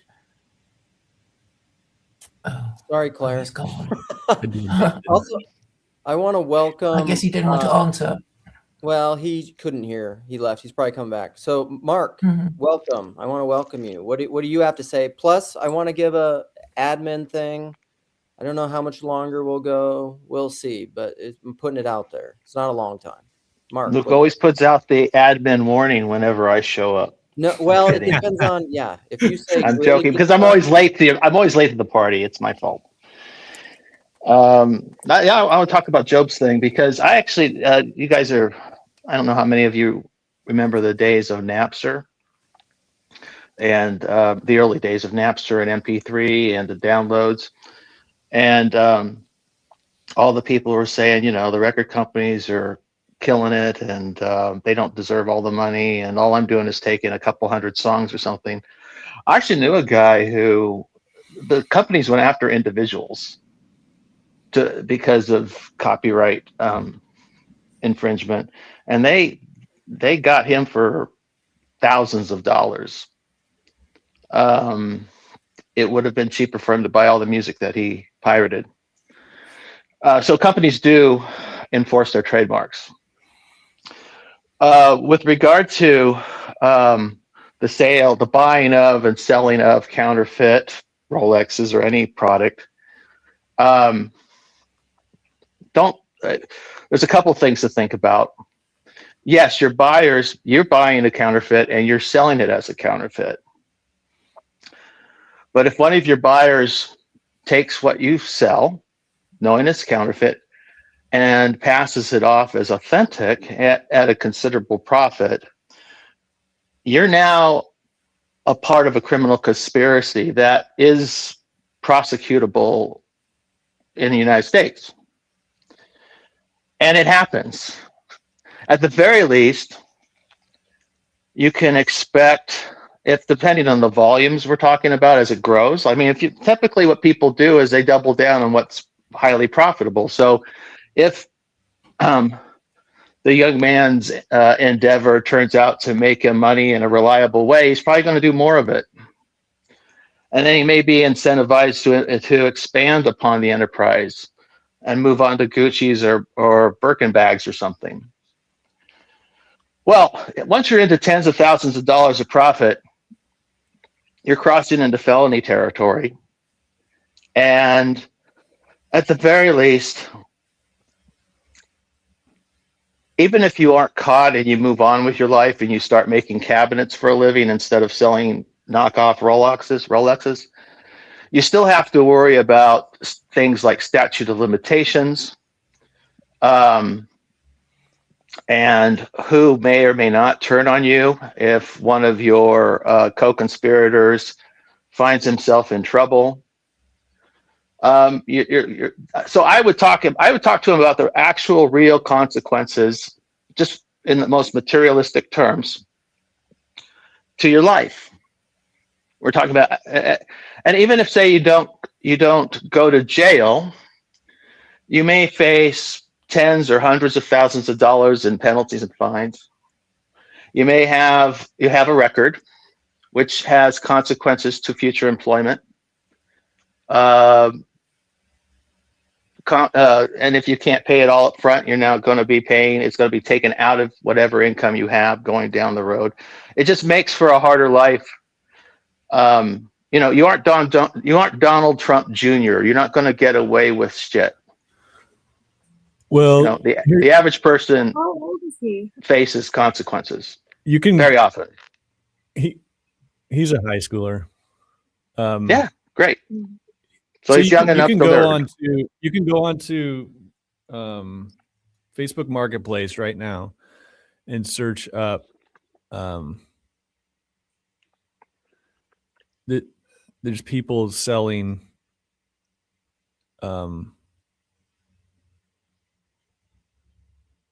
there's people selling these replica watches. It's just on Facebook Marketplace. Like, this is like, it's kind of like semi-public. And so it's just weird that like, okay, so. And so is Napster. It is comparable to Napster. Like, and I was downloading, I would set up downloads to download overnight because it would take 10 hours to download 5 songs over dial-up. But it's just sort of weird that it's in this sort of public way, like. But I could see how this would be an easy, if someone wanted to like just start making arrests, like the FBI could just go on a Facebook Marketplace, start trying to buy watches and set up meetings, and then just start, like, I don't know if they're being that petty or whatever. But for me, this is like it is consequences, but also like, what's weird is that there's no one getting arrested for any of these things right now. And so it's like when there's no one getting punished for the crime, like when I say like you could get in trouble, it's like no one gets in trouble, Dad. Like that's the Jess, but that first of all, I hope you're doing well, and I hope your son's doing well aside from his crime industry that he's running. I will say it's really the consequences are secondary. Hashem is watching. God is watching. We are here to, rectify the world at the end of the day. And I'm saying your son is so fortunate to have a father like you as well, which is there to, really explain. I understand everyone else is doing it, but that's not what we're here on earth to do. We're here to, there's a proper orientation to things. And there is something to the idea that, like, if now it's culturally has become okay, to download music, there's a scale to that where you could say the industries everyone knows and it's not an issue anymore. But like we said, definitely selling fake cards or fake watches, it's wrong on many levels. Just because it's people are asking about makeup. If I'm using that for beautification for a higher purpose, right? For a relationship, and that relationship then creates life, and that life, in return is rectifying the world, and that's fantastic, right? The high priest he's decked out with diamonds all over his body, and the ark is made out of gold, and clearly God, doesn't care about gold specifically, but so there's the present. We're living in a world where we need to relate in a certain sense. But someone buying fake Rolexes or buying fake things just for for status, I don't think that's something us as Jews or Christians believe is relevant to our way. Can I ask you a simple question though?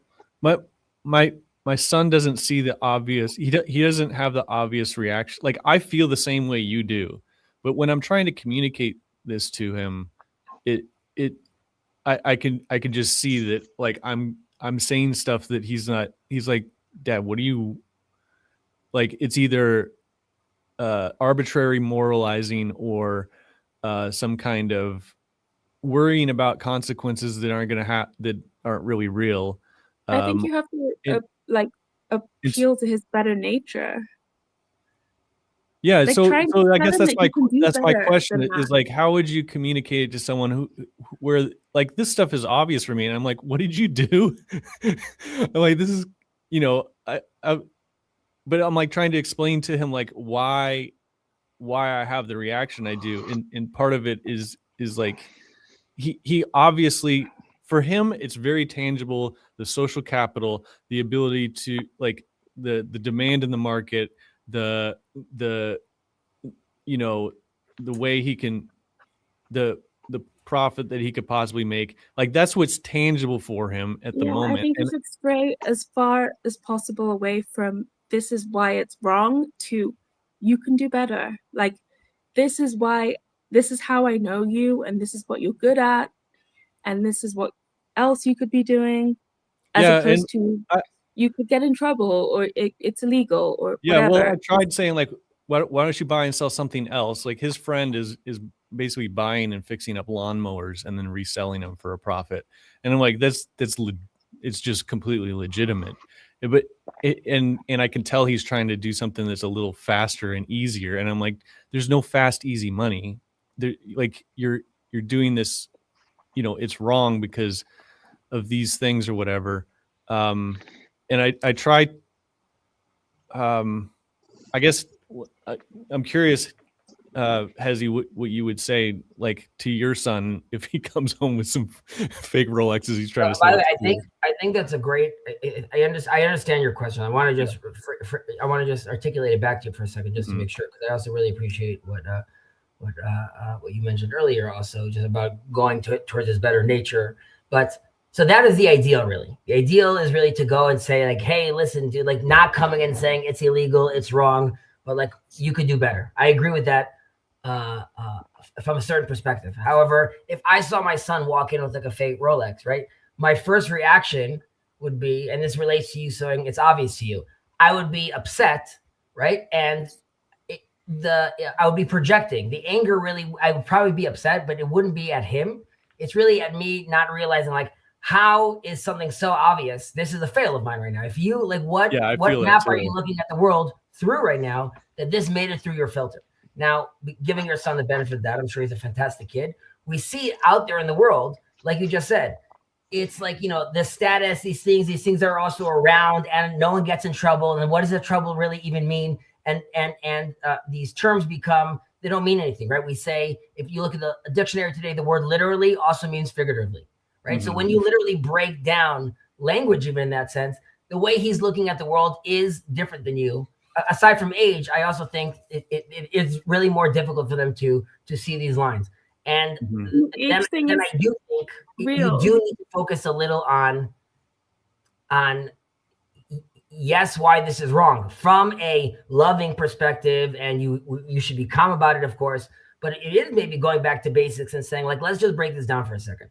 There's a guy working very hard. His name is Maurice. He works in Rolex, right? And that's how he feeds his kids. And that's how his kid hopefully is going to buy his, you know, with his allowance. But for that to happen, right, there's a whole system that's going on over here. And you are a crucial part of this system.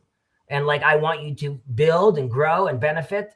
But I think if that does happen, then in a certain sense, there is missing of the mark. Of course, it depends on his age, right? If your son is 4, then I'm not that worried, or maybe even impressed. If your son is 21, it's an issue. Have you considered appealing to racism towards gypsies? Because when my friend was growing up, and whenever his parents couldn't explain something to him, he was Romanian, and they used to say only gypsies do that. Like, it's just a general statement. One time, and sometimes they would just throw it out there. So one time he said, can I sleep over at my friend's house? And they said, no, only gypsies sleep over at people's houses.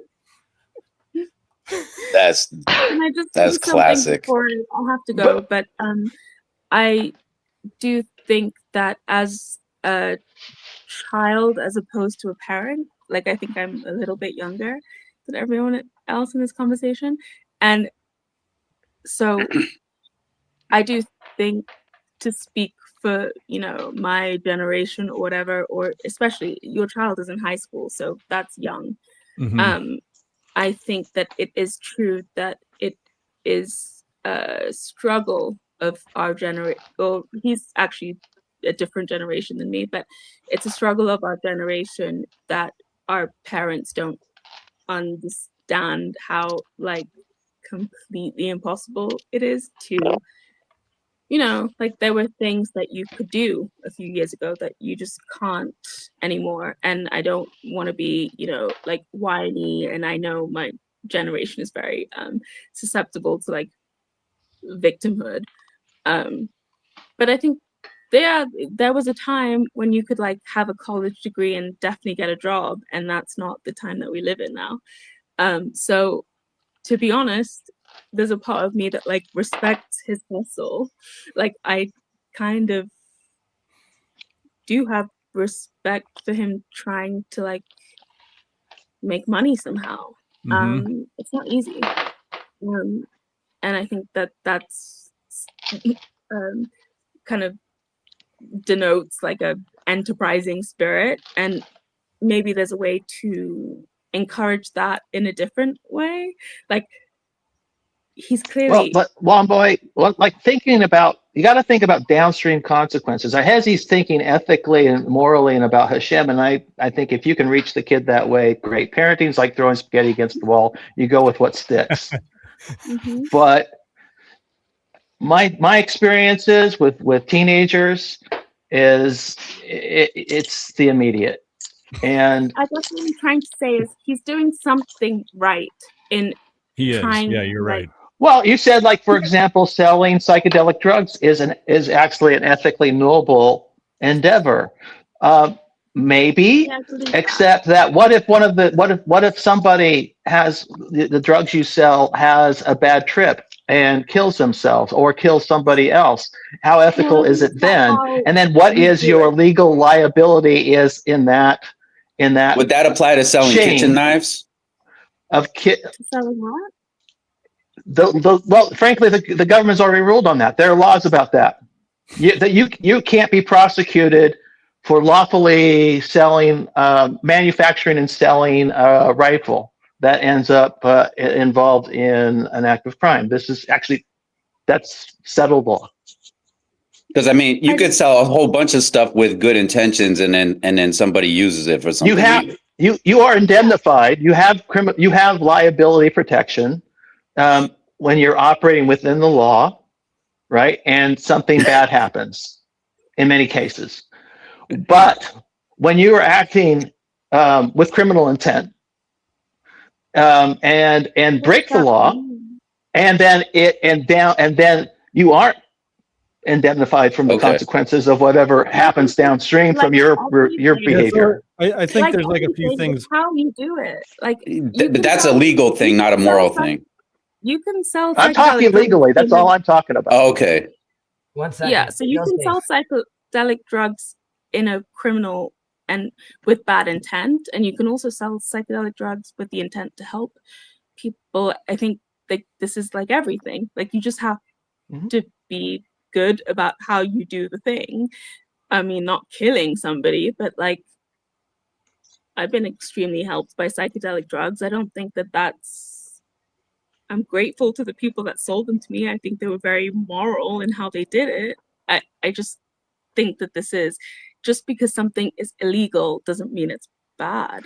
I'm not talking about good, bad, or anything else. I'm just talking about the law and the consequences. And I think you're right. I agree with you that the just want to make 3 quick points. I do think the strongest argument, especially for a lot of people, would just be the fact that, look, I remember maybe 20 years ago or so, there was a really popular flea market near where I lived that got shut down, and everyone got busted for selling stuff. And so people do get busted for selling that kind of stuff. And do you really want to take that risk? I don't know what the chances are, but it's not worth it. And then second point I wanted to say is I remember my father getting really mad at me one time. And my father was like one of the most religious people I've ever known, and he very, very upstanding individual.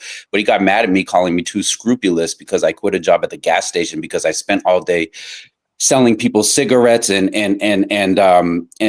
scratch tickets, and it was making me depressed. I felt like I was just helping these people like destroy themselves, and it's like, if we're gonna say that's okay, then are we really gonna like have some sort of moral qualm with like people knowingly buying a fake Rolex and for status?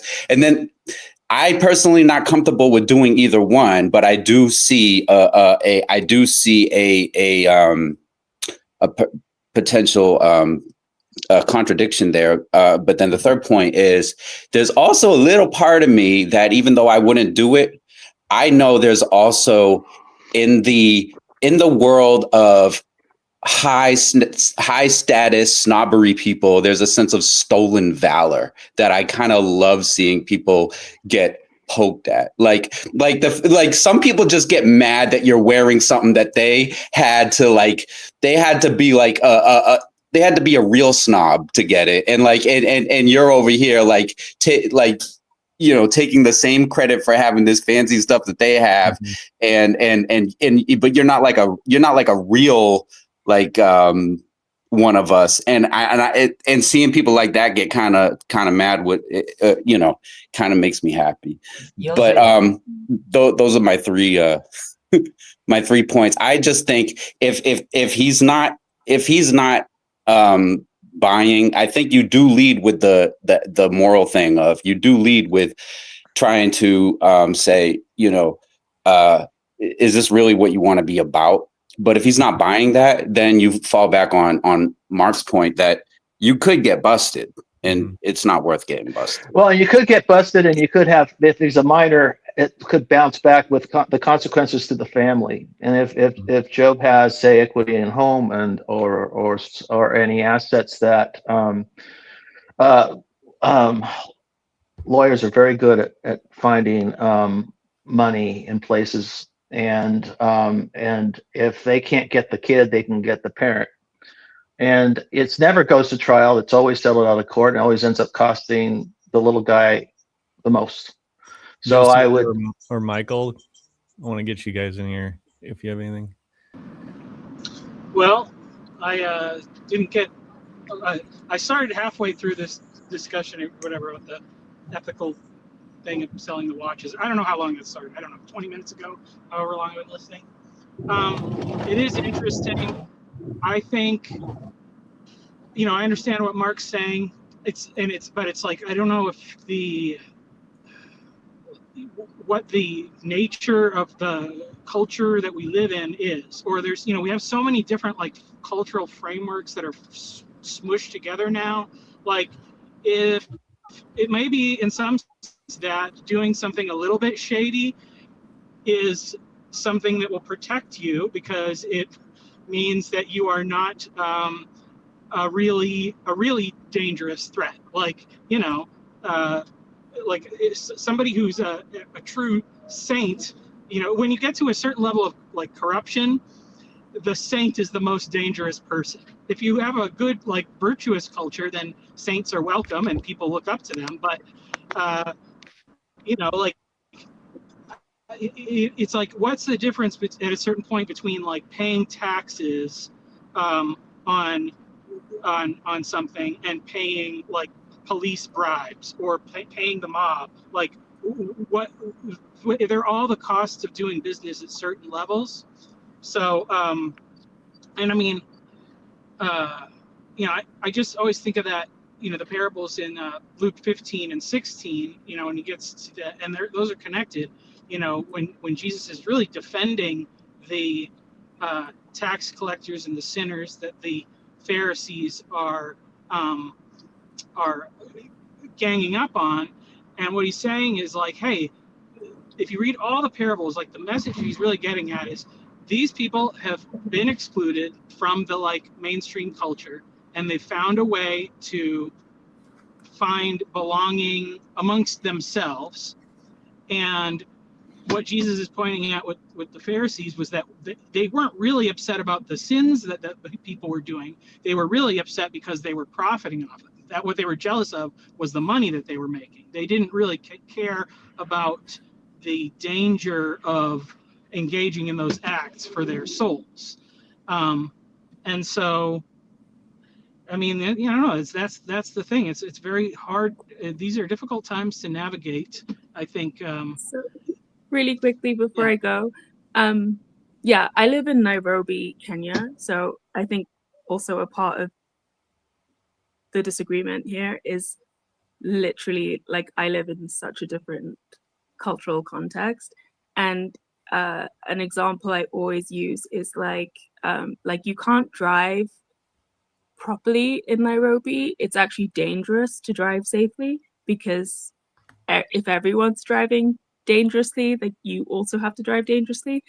And I think that there's something true about this. Like I have probably adapted to like a moral context that is because of the cultural context in which I live. And I did live in the US for 10 years, and long story, but like now I live here, and yeah, like you will spend less money paying the bribe than paying the tax or whatever, or driving badly as opposed to driving well. And I just think there's a moral what's the word, like it's a different question, and so I'm actually kind of debating and contending with different things. So I completely like appreciate the conversation, and I don't disagree with anyone, like anything that anyone said, but that just occurred to me that actually maybe the difference is this cultural context that is a real thing. Yeah, it's a real thing. So Yeah. I have to go, but Well, thank you. It was thank good you. talking with you. Yeah, thank you all. All right. Yosef? Yeah, I have a couple thoughts. My connection has not been great, but I also joined late. I think I have the whole story though. Looks like the weather's nice there, though. Oh yeah, it was raining this morning, but now it's awesome actually. It's like mid-70s and sunny. So a couple things come to mind. One, yeah, so there is like the most people don't get caught, but some people do get caught thing. And that is, I had a classmate from high school who in college got busted by the FBI for downloading too many movies, basically, and his university like pinged it on their data usage, and he got like in serious trouble. Like people do get caught. Now he was like doing a lot of downloading, like way beyond like normal people, but like it can totally happen. Especially if you like catch the wrong person's eye while you're doing this. He also like got suspended from school and or whatever, like a whole bunch of things, right? Not just the legal consequences, but he also had like a bunch of other consequences. So how would I approach this? And so it's interesting. One way, I know she just left, but I was thinking about there's this kind of set of lessons that the rabbis take, mostly kind of focused around going to Sdom, and like that you shouldn't move in, like you shouldn't deliberately move into a culture that is corrupt, and because like it will corrupt you even if you are not a corrupt person, right? So that's, I think maybe JD. Someone was saying that earlier about saints and being in different contexts. But this is not that, right? Because it's not like deliberately choosing to live in a, well, yeah, he's a kid. He's not deliberately choosing to live in a culture that's corrupt, and the culture itself is, kind of evolving in its own ways. But to me, like this is also like a perennial problem. Like I know we're talking about like, is it a generation? Like this, the new generation needs ways to make money, but like, the Bible is totally relevant to all this, right? And the rabbis, like 2000, even after the Bible, are talking about this stuff. Like this is a perennial thing of like, how do you get money quickly? How do you kind of exploit loops in the market? If people know the watches are fake, it's not like cheating weights in the same way as like in the marketplace of like 2000 years ago. But like people bought fake items then too on purpose, like knowingly, for lots of reasons, right? Like this is not a new problem. This is a really old problem. And we have like there's a whole bunch of like wisdom around that to some degree, but like I'm trying to think, like, is there something about like, okay, how do you like put this in your kid beyond like if you thought you did it and it's like this not getting through, like where does that go? And I guess my other thought was like,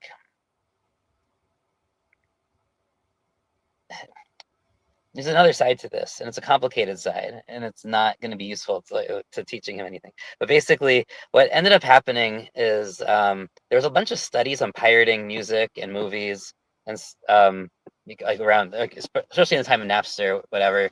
And study after study basically showed it's actually also happened with gaming, that like the people who were like doing this stuff were also some of the people who bought the most. Like the people who bought the most music were also the people who were stealing the most music. The people who were stealing the most games, once Steam came out, became Steam's biggest customers, right? Like it was just that they didn't have a way to do what they wanted to do in the market. There was an actual gap that was not being addressed by the industry. But like they were also, it's like best consumers, and in some ways, like as when they cracked down hard on people, like when Napster got shut down, they actually lost money. There was some really cool stuff showing that like they lost like songs, like just albums were not bought as as much.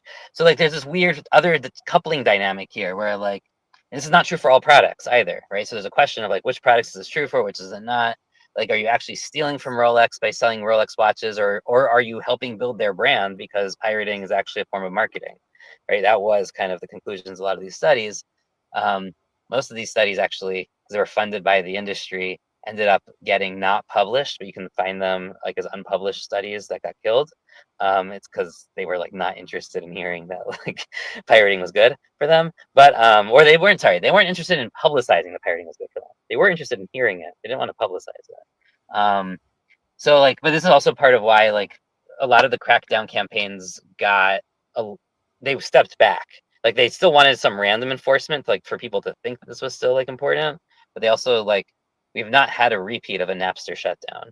And there's all for like the video sites or the gaming sites, because like it turned out it wasn't in their best interest. So they stopped, but they still want an illusion of enforcement. So, but that's for digital media. And I don't know if that's true for like fake luxury goods, and like, you know, they're different products, they're different markets. Like understanding that is like weird. But like that is the other thing I'm thinking about. Is this actually good for Rolex? And, like, yeah. Joseph, just real quick, Joseph, the only thing I was wondering is how close is the kid to the warehouse where the fake Rolexes are stored? Yeah, that's because that's going to be that's what say the FBI or anybody or Rolex themselves are interested in, is that warehouse, and then that, you know what I'm saying, and then that I guess the process by which that warehouse is supplied with fake Rolexes. How close is the kid? And does the kid, if he finds himself in a situation where, you know, law enforcement goes after who they think they can turn first, right? Easiest. So we got somebody, now you talk. Well, you're talking against people who aren't necessarily good people, depending on how close you are, right? If he buys from a kid who bought a small box, right? You know, then they're going to go to that kid, and then they're going to go to the next person and the next person. Maybe it's out of a truck. Well, Well, you know, a 15-year-old that lived in $1 million house.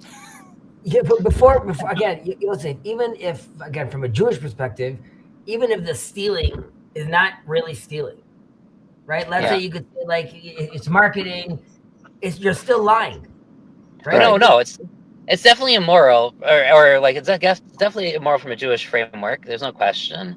You're still, and you could argue it from a virtue ethics perspective too. Like you're teaching someone, you know, that like if you're going to start this and you're going to say this is okay, it's a very slippery slope to like other things. No, but to Jess's question, what are you telling the child? Because I from Mark's perspective of saying like, listen, explaining the consequences, not only is it true, but also that's going to give you the best results with regards to keeping him away from that. And as the child grows, he'll understand more.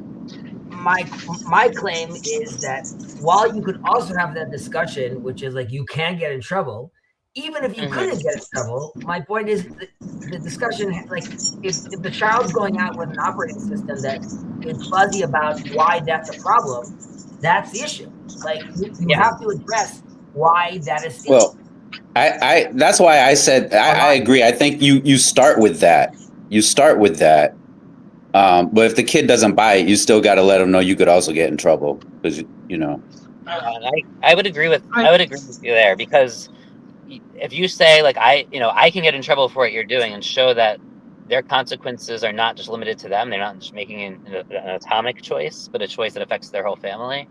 Like I think that makes a lot of sense. And to your point, Khadzi, yeah, I mean it's absolutely immoral. The question is, at this point in Jess's son's formation, I don't remember his name. Really? At this point in his formation, like, I mean, you know, what do you add? I think. Sorry, go ahead, Michael. You go. Oh, you know, I was just gonna say, like, what Joseph was saying about the streaming, like this thing with the fake watches, like that's the case study that people already knew this was true, because the thing is that a Rolex is overpriced for the brand name, and the cheap one is just the aesthetics. And you could always go to Canal Street in New York City, and you could ask anybody, where do you buy the fake Rolexes? And you just go there, and they're sitting on tables, and they do a little like fake song and dance to see, you know, how much you're willing to pay. Like, but the most, you know, it's like the most if they rip somebody off for $100, they're happy. But the gap between the two things is like it just perpetuates the fact that like it's either a real Rolex, which means that you are an actual rich person and have a whole lifestyle that goes with it, or it's a fake Rolex, which means you're a poor person with like middle class people don't even do that. If you want to make a watch that's as good as a Rolex for less money, you just make a new brand and it's marketed at like sensible middle class people. Like, so it is like advertising. Like, I mean, I don't even know if you can say it's immoral. It's like cosplay or something. I don't know. I mean, like, because nobody's actually like, you are making money for Rolex by perpetuating the brand status, because everybody knows that your fake one is fake, but it points to the fact that there is a real one, and some people have this incredible lifestyle where they can waste money on it just for the name and the certificate of authenticity to prove that they have this status. So I mean, but again, Okay, I want to push back a little bit on that, because like Rolexes are nicer. Like a Rolex is a nicer quality watch than what you're getting at the mall. I mean, it is. Like it's better. I mean, again, definitely, but most people are not aware of the intricate science that's going into building that watch and how it's working and the quality real of all those things. They really are trying to buy into status. But again, I think we're being too technical. I want to go back to this question Joseph was asking you. I have a child. Forget the watches. I have a child that's coming to me right now, and there's something that he's not going to get in trouble with it. Okay, that's not the issue. It's fake Pokemon cards that he's selling. Okay. How do you explain to a child, right, that seems to be apathetic of that idea? Like, he's not registering is the morality. And I think we're saying it's just because like it's sort of like low level. It's just like not a big deal. But I mean, it is a big deal. And it goes all the way to Ethan's question. You're right. We should be living in a world where to build an iPhone, you should not have a child labor. Of course, that's what we should be pushing for. Now there's priorities and there's hierarchies and there's reality, but like, I want my son to know that that's a problem. Just like selling the fake Pokemon thing, it's also a problem that we're living in a system that has that, and we are constantly working to change that. But if at home, my son is being apathetic to that, being like, yeah, but that's like too big of an ask. I don't know. That's like, do we want to be building this world or taking it apart? Yeah, I mean, that's kind of how I feel. Like the thing that really impacts me that I want to communicate to him is that these are fake watches. Like, it's a fake. Like, why do you want anything to do with what's fake? Like, as far as like the market dynamics and stuff, like I run a business, I do video production, so I'm always negotiating rates. And so, for one client, I pitch one rate, for another client, I pitch another rate, and it's based on my experience in the market, but also like, you could come to me and be like, why are you charging this person this rate and this person this rate? Is because you know them and they're your friend that you're charging them. And like, you get into this whole thing of like, these are just market dynamics and like, well, trying to argue for, anyway, I'm off track, but like, I don't want fake Prada bags. I don't want fake Pokemon cards. Like, I don't want to deal with those types of goods. Like, in my video production business, I'm not trying to turn a fast buck by buying an already pre-made video and like quickly reselling it for a profit. Like, I'm actually like making the stuff. And the example I did use was like, so I'll hire someone to do a voiceover for a narration for a video, and let's say like I just did a project that I had worked with this guy before, and now I have a new video that I want him to do a voiceover for. And let's say he's unable to do it for whatever reason, but I want his voice. So I have an AI VO service that I can plug his past recordings into, and then give the AI a script, and it will output an audio file of this guy's voice reading the script. And I'm like, the guy didn't want to do it. I was willing to pay for it. He was unable to. So I'm just going to do this just so I can able to get his voice in my video. Like, is that wrong? And my son was like, yeah, that's wrong. Like, you shouldn't do that. I was like, well, why? How come this is like, I didn't get his permission to do that? Like, why is it okay then to not get Rolex's permission? Are you sitting on your bed? No, Oh, I thought so. And then or even if the guy was like trying to charge way too much, like let's say he was doing really well in his voiceover business, and he's like, a voiceover is now $5,000, and I'm like, well, I can't afford you. I can't afford to pay that, but I can't afford to pay the AI thing to get the fake one. So I'll just do that. And it's not like I'm cheating him out of money because I wasn't going to be able to pay him anyway, but I was just going to get what I needed. And like, he saw it, he's like, yeah, that's wrong. But I was like, okay, how come this is different? And he's like, well, it's a little too personal because it's just this voiceover guy. And when you're dealing with this like abstract brand, and I can kind of understand that because it's kind of like, you know, I think there is a real moral difference between those two things on that level. Stealing somebody's voice and not saying it's good necessarily, but like everybody knows that this is a knockoff of like a huge, ridiculously impervious brand. There is like a difference in harm done. Yeah, but for me that doesn't even matter. Like I just don't want to deal with fake stuff. I don't want to. No, but the people who buy it do want to deal with fake stuff. I know, but then I'm just like, why do you want to? It's like a fake crown, like for like a cosplay thing. Yeah. It's like there's fake crown with fake little plastic rubies at the party store, but like the real ruby dealers aren't getting upset that you're selling fake rubies on a plastic crown for a costume party, because everybody knows this is just a stupid fake crown for a costume party. Everybody's on the same page with it. That's a good point that Michael brought up, I think. Yeah, but again, in the context, when I'm wearing the kindergarten crown, right, at a party, or my daughter's wearing at a party, that makes sense. When I walk into a room with a suit on and a fake Rolex, right, there's something else completely going on over there.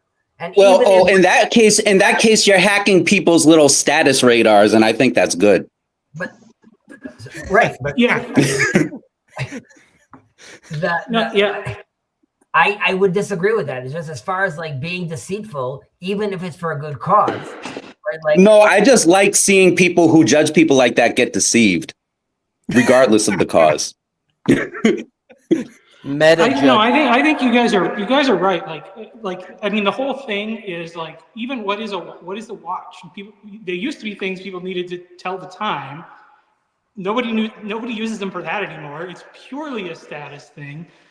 The fact that we have a fake ones and super expensive ones or whatever is shows like there's a problem of just how much status signaling is the way that everything operates. The thing is like there's very few businesses or anything that you can do that is not in some way an extractive process. It's not feeding people's covetousness to some degree or another, like unless you want to be like a farmer, and then that's like also really hard and unprofitable, like. But Michael, you could make profit, right? Again, I'm going back to the high priest and his decked out chest plate. What is your orientation for, right? The status, what is it for? If there's someone that is contributing tremendously to the world, and his focus is doing that because he wants to help the world, and he's being profitable because of that. And because of that, there's wealth that he has, and he uses that wealth to do many good things. And part of those things that he wants to have is art that he enjoys to buy, right? And he's buying this kind of art right now, right? So I'm okay with seeing that. Now, someone trying to, let's say, sneak himself into that by buying a fake watch because there's a different game that he's playing, right? Because I'm trying to make more money or I'm trying to get more women. So obviously that's a problem, but status itself is not a problem. So if I look at a Rolex, I'm seeing quality. I'm seeing time, patience.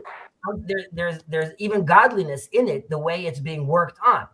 So there's some, and that's what's special about it, right? It's not just because it costs that much because we're being told that this is something that's been spent a lot of time on working. Gold is expensive because it's very hard to get out of the ground and bring out. So we're appreciating that effort that we're putting inside. So I want to see that effort being achieved properly, because if that effort is done properly, if your son Jess does put in the work, he can in this world manifest a place where he buys himself a real Rolex.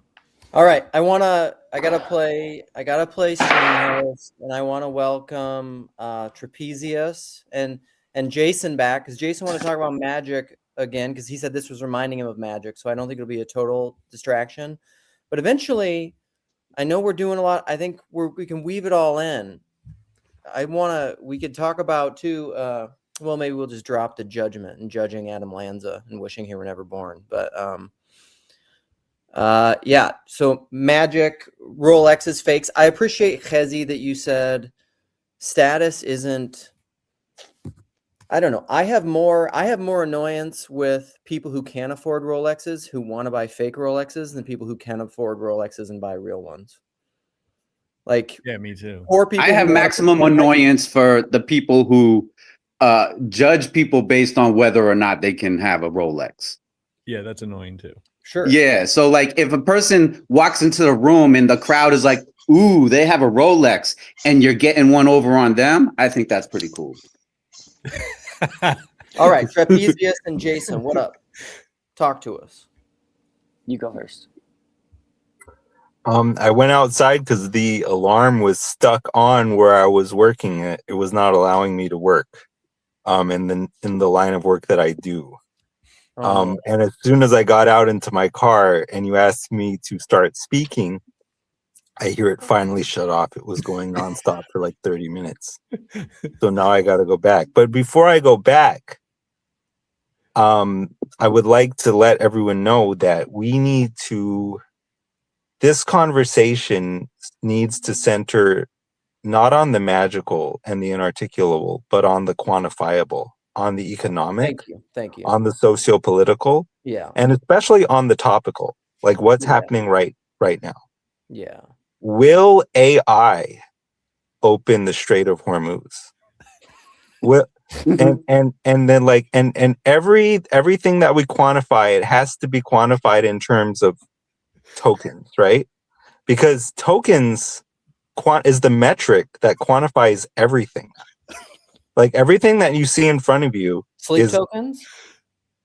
I'm talking about AI tokens, like NVIDIA tokens, like graphics card, like RAM shortage. Oh, I got so these are the issues I'm putting on the table before I go back. But before I go back, I'm just gonna hear Jason riff, and I'll take my answer off the air. Okay, thank you. Thank you for that. That's some good clarity. I'm glad that you brought that in. I'm so... oh my gosh. Oh man. Mark is like a meme right now, like not pleased. Oh my gosh. Oh man. Jason, tell us what's up. That made me forget what I was gonna say. It was when you guys were talking, it was reminding me of, I guess, magic and stuff, and just kind of real, fake Rolexes, magic. Yeah. And because I mean that thing you played at the beginning of your stream with diamonds and a factory made diamond versus a real diamond, or a fake Rolex versus a real one. Like, I don't know, selling a fake one it could maybe expose that there's, I mean, just the quality difference. But then the quality difference, I think what makes something meaningful is probably more, I guess, what you might call magical in a sense. Because it's mostly meaningful because people think it is. Well, I shouldn't say that. I don't know. Well, it gets to like Bob Dylan's guitar. Yeah. And why is that a relic? That's like a relic versus another guitar. And then if you made a fake guitar that had, like with his, that looked just like his or something, and then you're selling it, saying that it's fake. If it's the exact same, it came from the exact same factory. They came out side by side to each other, but made by the same person. This one gets played by Bob Dylan. This one gets sold to, Yeah, it's so weird now too. I feel like the way the world is now too, like I wouldn't be surprised if fake Rolexes all of a sudden become more valuable than the real ones, just because people are like, oh, this is way cooler. Like, and then it's just people decide that, and then all of a sudden they're more expensive than the real ones or something, you know. That's when you know you're in hell. I don't know, but yeah, the guitar is, I mean, it's kind of like relics in church too. I've often wondered that, like, when something becomes a relic, or I mean, I don't see the difference between a relic and a haunted object necessarily, except you say one's good and one's bad, maybe. But relics are kind of haunted objects, just in a good way. And so, yeah, but if you're selling fake relics, if you tell people they're fake, then they know what they're getting. So there's a weird sort of like, you're not really being dishonest in that, you know? It's kind of like you being honest about your own hypocrisy. It's like, well, yeah, I'm not as authentic as I claim to be. Or like you're trying to dress up and, you know, there's, Mitch said something to me one time that I've thought about for a long time, is he said, who cares? Yeah, right. But he's talking about like when you dress up and like, or when like you have a meltdown or something, and he was saying like that's when people will say something like, now you're showing your true colors, and he's like, why is that my true colors? Like, why isn't all this other time my true colors? Oh, so I say this all the time. Yeah. What? Why do we always assume a person's worst moment is their true colors? Yeah, but or their best moment even, or like wearing, you know, that's what I mean. It's like I don't know. It just seems like people could accuse you of being inauthentic just because you put on a suit, and it's like he doesn't normally do that. But it's like, but if you want to looks max or something for a moment, it's like I don't know. I guess I just don't know if that's necessarily wrong. I don't know the morality around. Yeah, something look like that. maxing is the most interesting sort of conundrum in this species of conundra, because is for example, is clavicular, is he looks maxing or is he actually looks maxing? Because there's kind of a difference. Shit. In other words, is he getting successful on the basis of his actual looks, or is he getting successful on the degree to which he has successfully maximized his looks? Is his attention from women due to his looks, or is it due to the attention he has gained from men and the status he has gained from men over the degree to which he has optimized his appearance? And that is what women are attracted to. At the end of the day, will he judge himself, or will he be judged by his community on the actual end result of his aesthetics, or will they only sort of look at the amount by which he has improved as the metric of how successful he was? Because he is, after all, at the end of the day, a looks maxer, not a looker, right?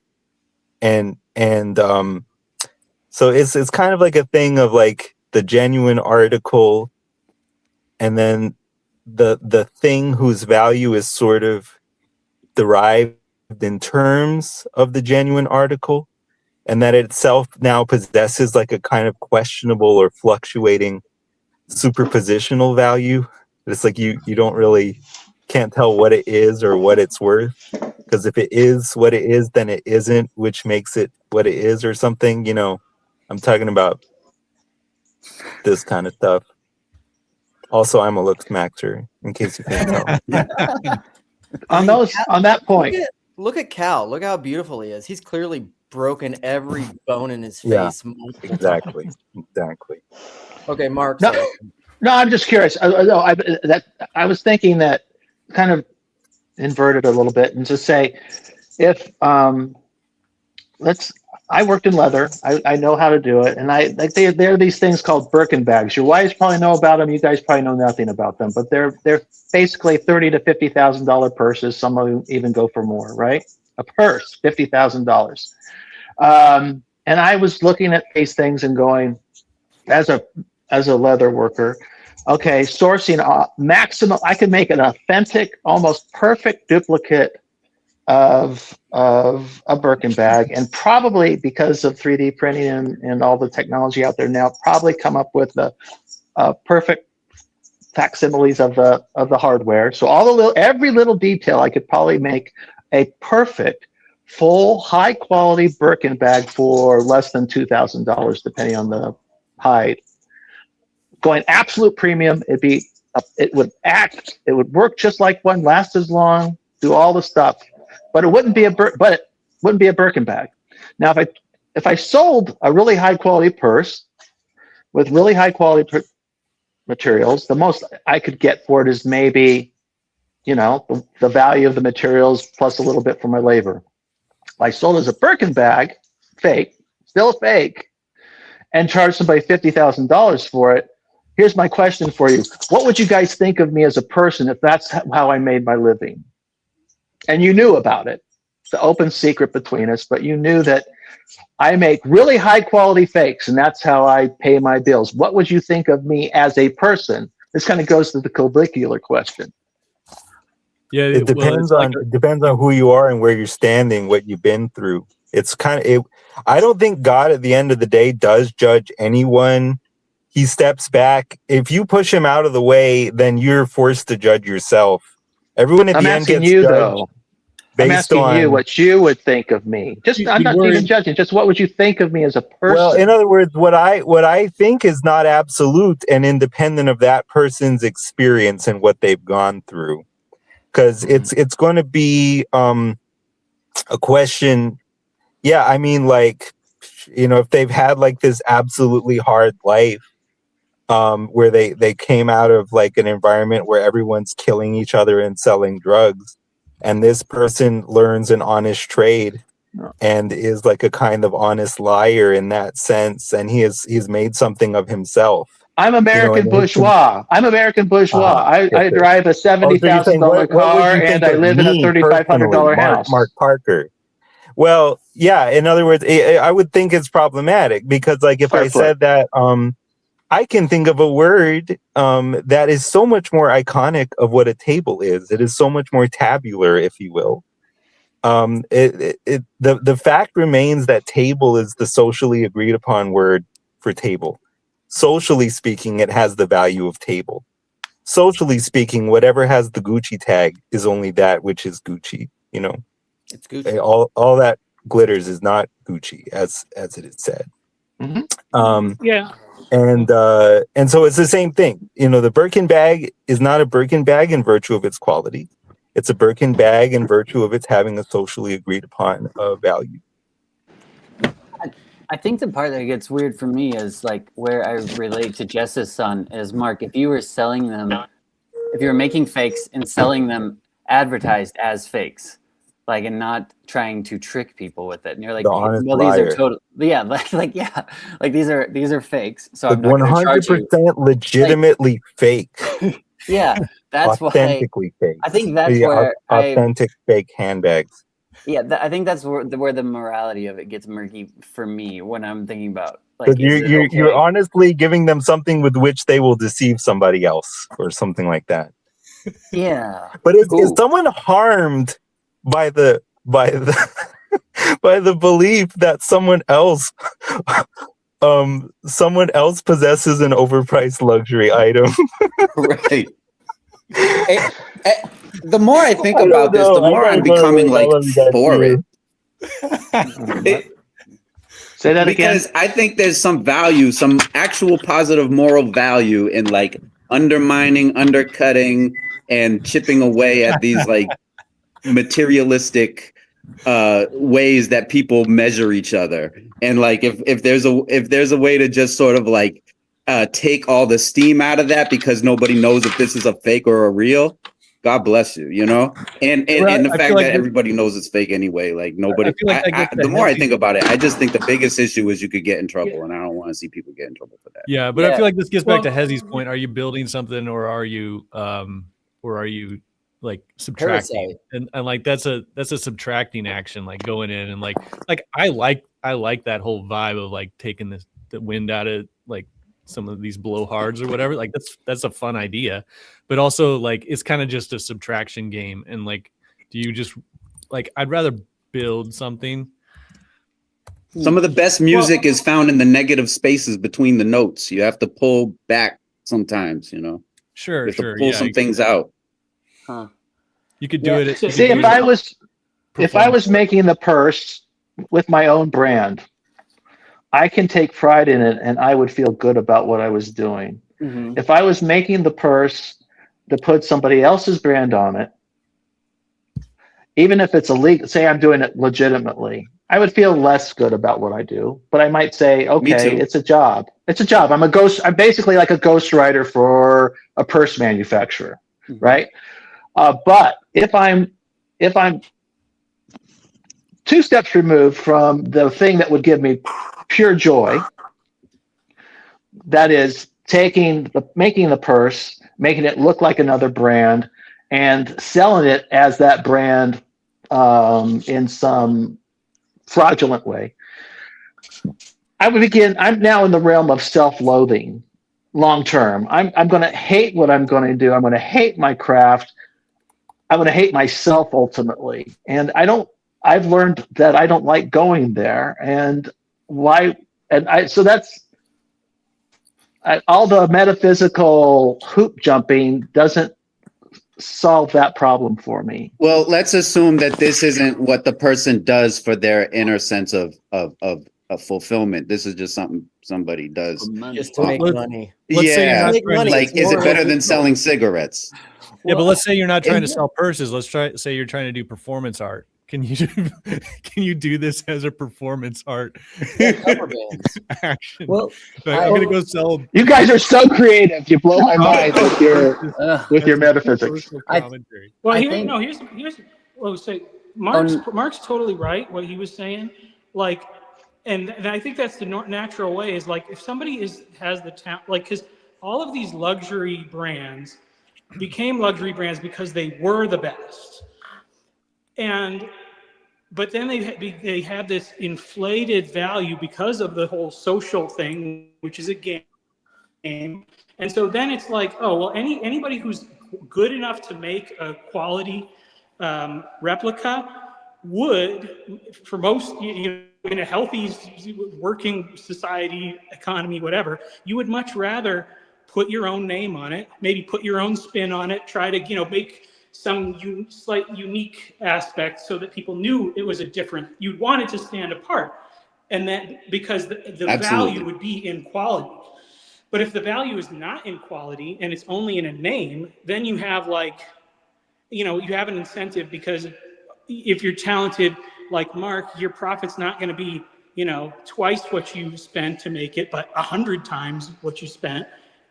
That's like tempting because it's a corrupt thing, or the temptation is to make the cheap knockoff. It's showing that our values and our signals are off. And I think, that's even where, Rob Henderson with his thing was saying, well, now the problem is too many regular people can get nice quality things. We can all have iPhones and we can all have whatever. And so then the new status symbol is the luxury beliefs. And those are going to be really insane and costly beliefs. And then it causes a lot of problems when people try to follow it, because when it's stuff like living a non-monogamous lifestyle or whatever, that's wrecking the families, because people are like, oh, I want to chase that dream instead of understanding what a quality life is. I'm going to sell knockoff luxury beliefs.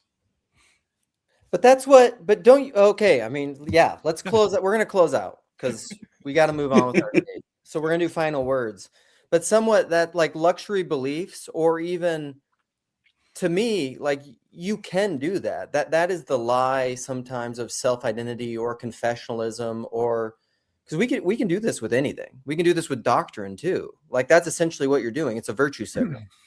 I'm this. I am the right idea, and you signal this to a bunch of other people where they approve of you, and they're like, oh, good job. And it's ultimately a lie. I think that's really the problem when it comes down to it, is where is the lie? I mean, and that's even my problem. To go back to your son, to make it really practical, is I don't want to participate in lies, because even if the person is just signaling, you're like, what harm? They want it. I don't give a shit. Just the fact that they are not compulsed. Compulsion isn't a good moral metric. They are trying to deceive people that they are rich or something and can afford a Rolex. I don't want to participate in that. I don't want to help them do that. What if Yeah, they're just trying to sow doubt? Who? The kid?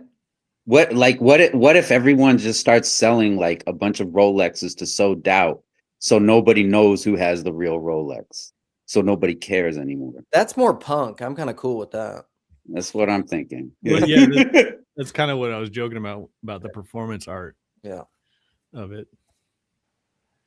I think like when it comes down for me, like it's just like I don't want to deal with fake things, but you kind of get into a question like how do you define what's real, and you know like, how do these brands get established and stuff? And there's this sort of, you know, you look back, you're like, well, they made high quality items back in the day, and that's what made them.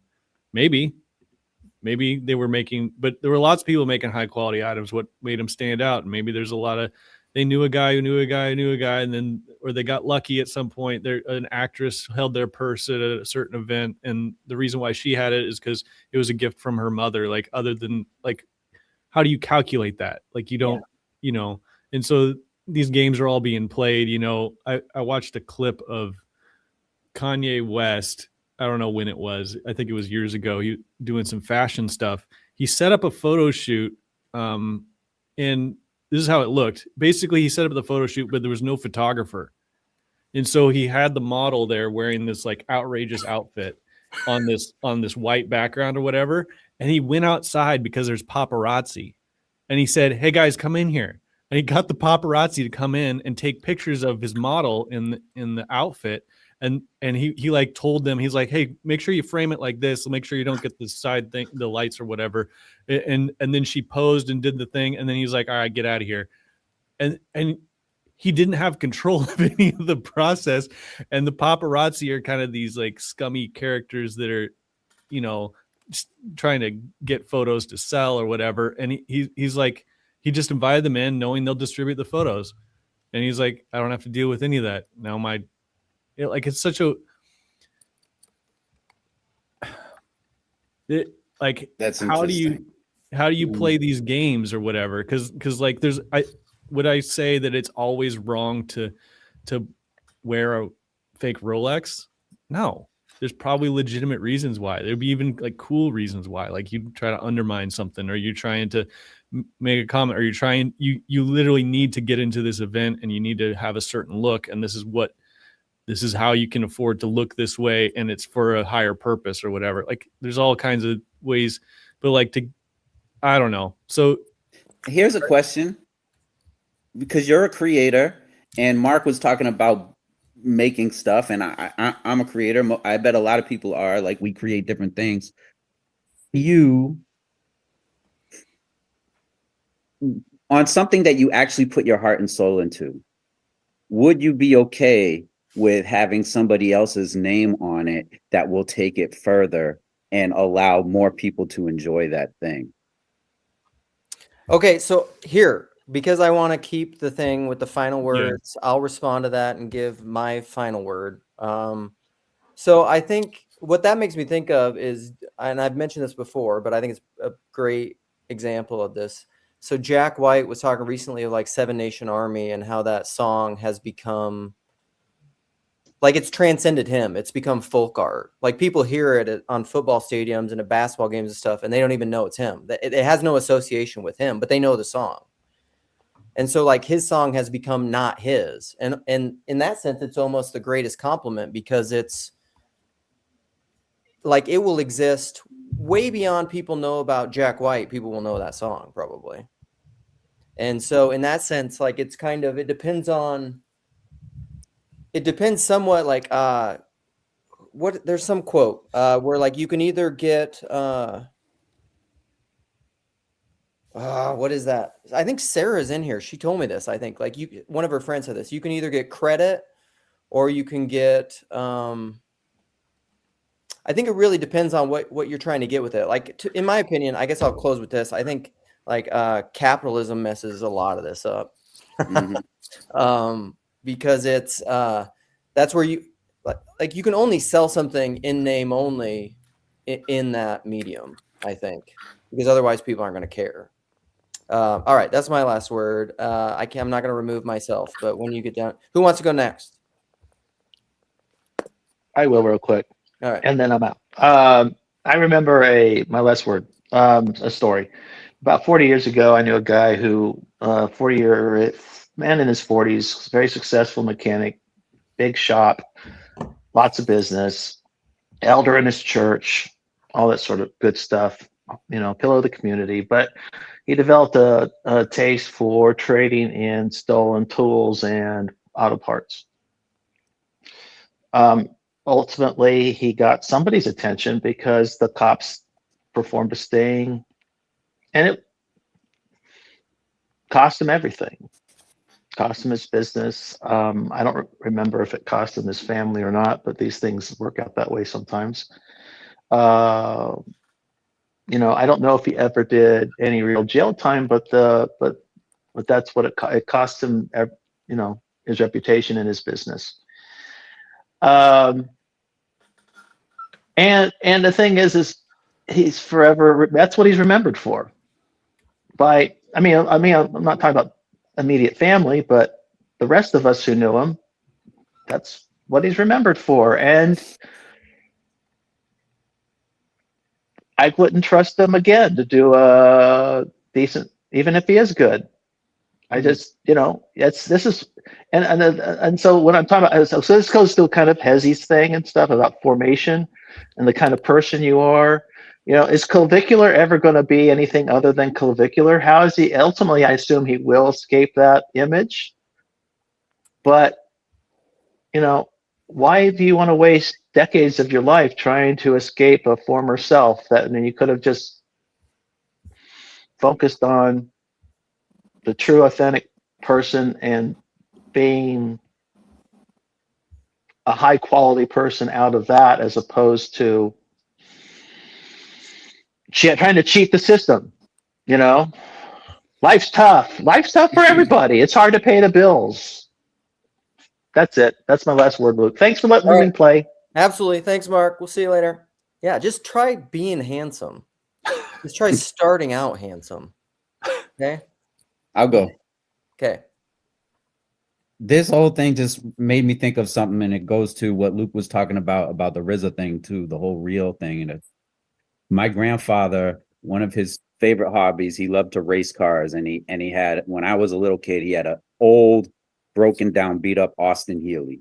And I remember my early years watching him in the garage building new parts to fix this Austin Healey, and he filled it with a bunch of parts that he made with his own hands. That's that I impressive. watched him make, and it got to the point where that thing was driving again, and it was fast again, and everything. Then he passed away, and my grandmother needed to sell stuff, and so she was trying to sell this Austin Healey. The guy who finally bought it from her told her it's not a real Austin Healey anymore because it doesn't have the real parts. It has the homemade parts that he made, but in some way it was has more heart and soul in it because of a man built those things by himself. But she got peanuts for it, and it was still sold with the Austin Healey name, even though it had his own handiwork in it. It's an interesting question. That's where I'll leave it. Yeah, that's good, man. Thank you. Appreciate it. All right, who got next?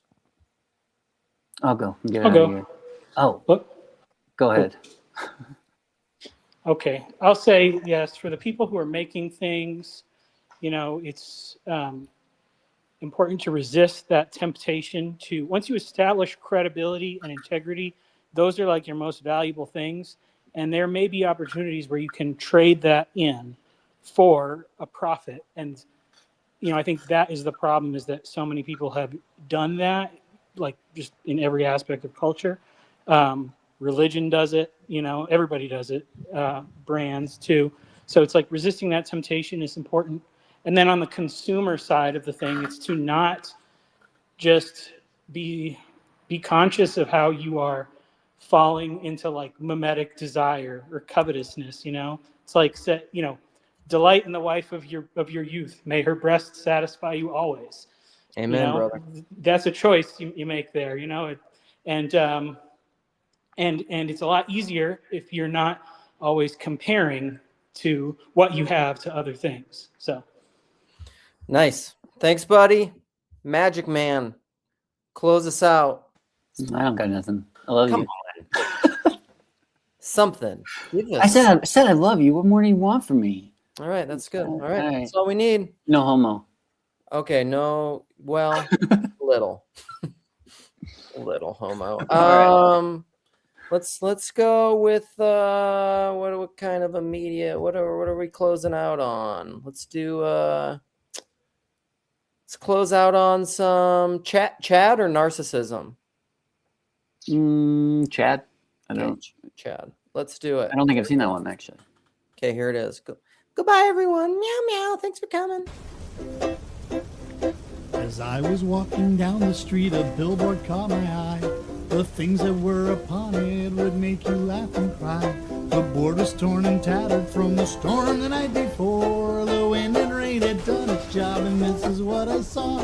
Chew chocolate-covered mothballs, they always satisfy. Drink Wrigley Spearmint root beer, it'll never leave you dry. Smoke Coca-Cola cigarettes or know the reason why. Brush your teeth with dial soap and watch the suds go by. As I recovered from my shock, I went upon my way. I hadn't gone but half a block, and what to my dismay, another billboard caught my eye, and like the one before, the wind and rain had done its job, and this is what I saw. Take your next vacation in a brand new Frigidaire. Learn to play piano in your winter underwear. Simonize your baby with a Hershey's candy bar. Texas Oil, the beauty soap, is used by all the stars. Now doctors say that babies shouldn't smoke until they're 3, and people over 35 should bathe in Lipton tea. And if you want the world to be a better place by far, buy a record of the song and smash it with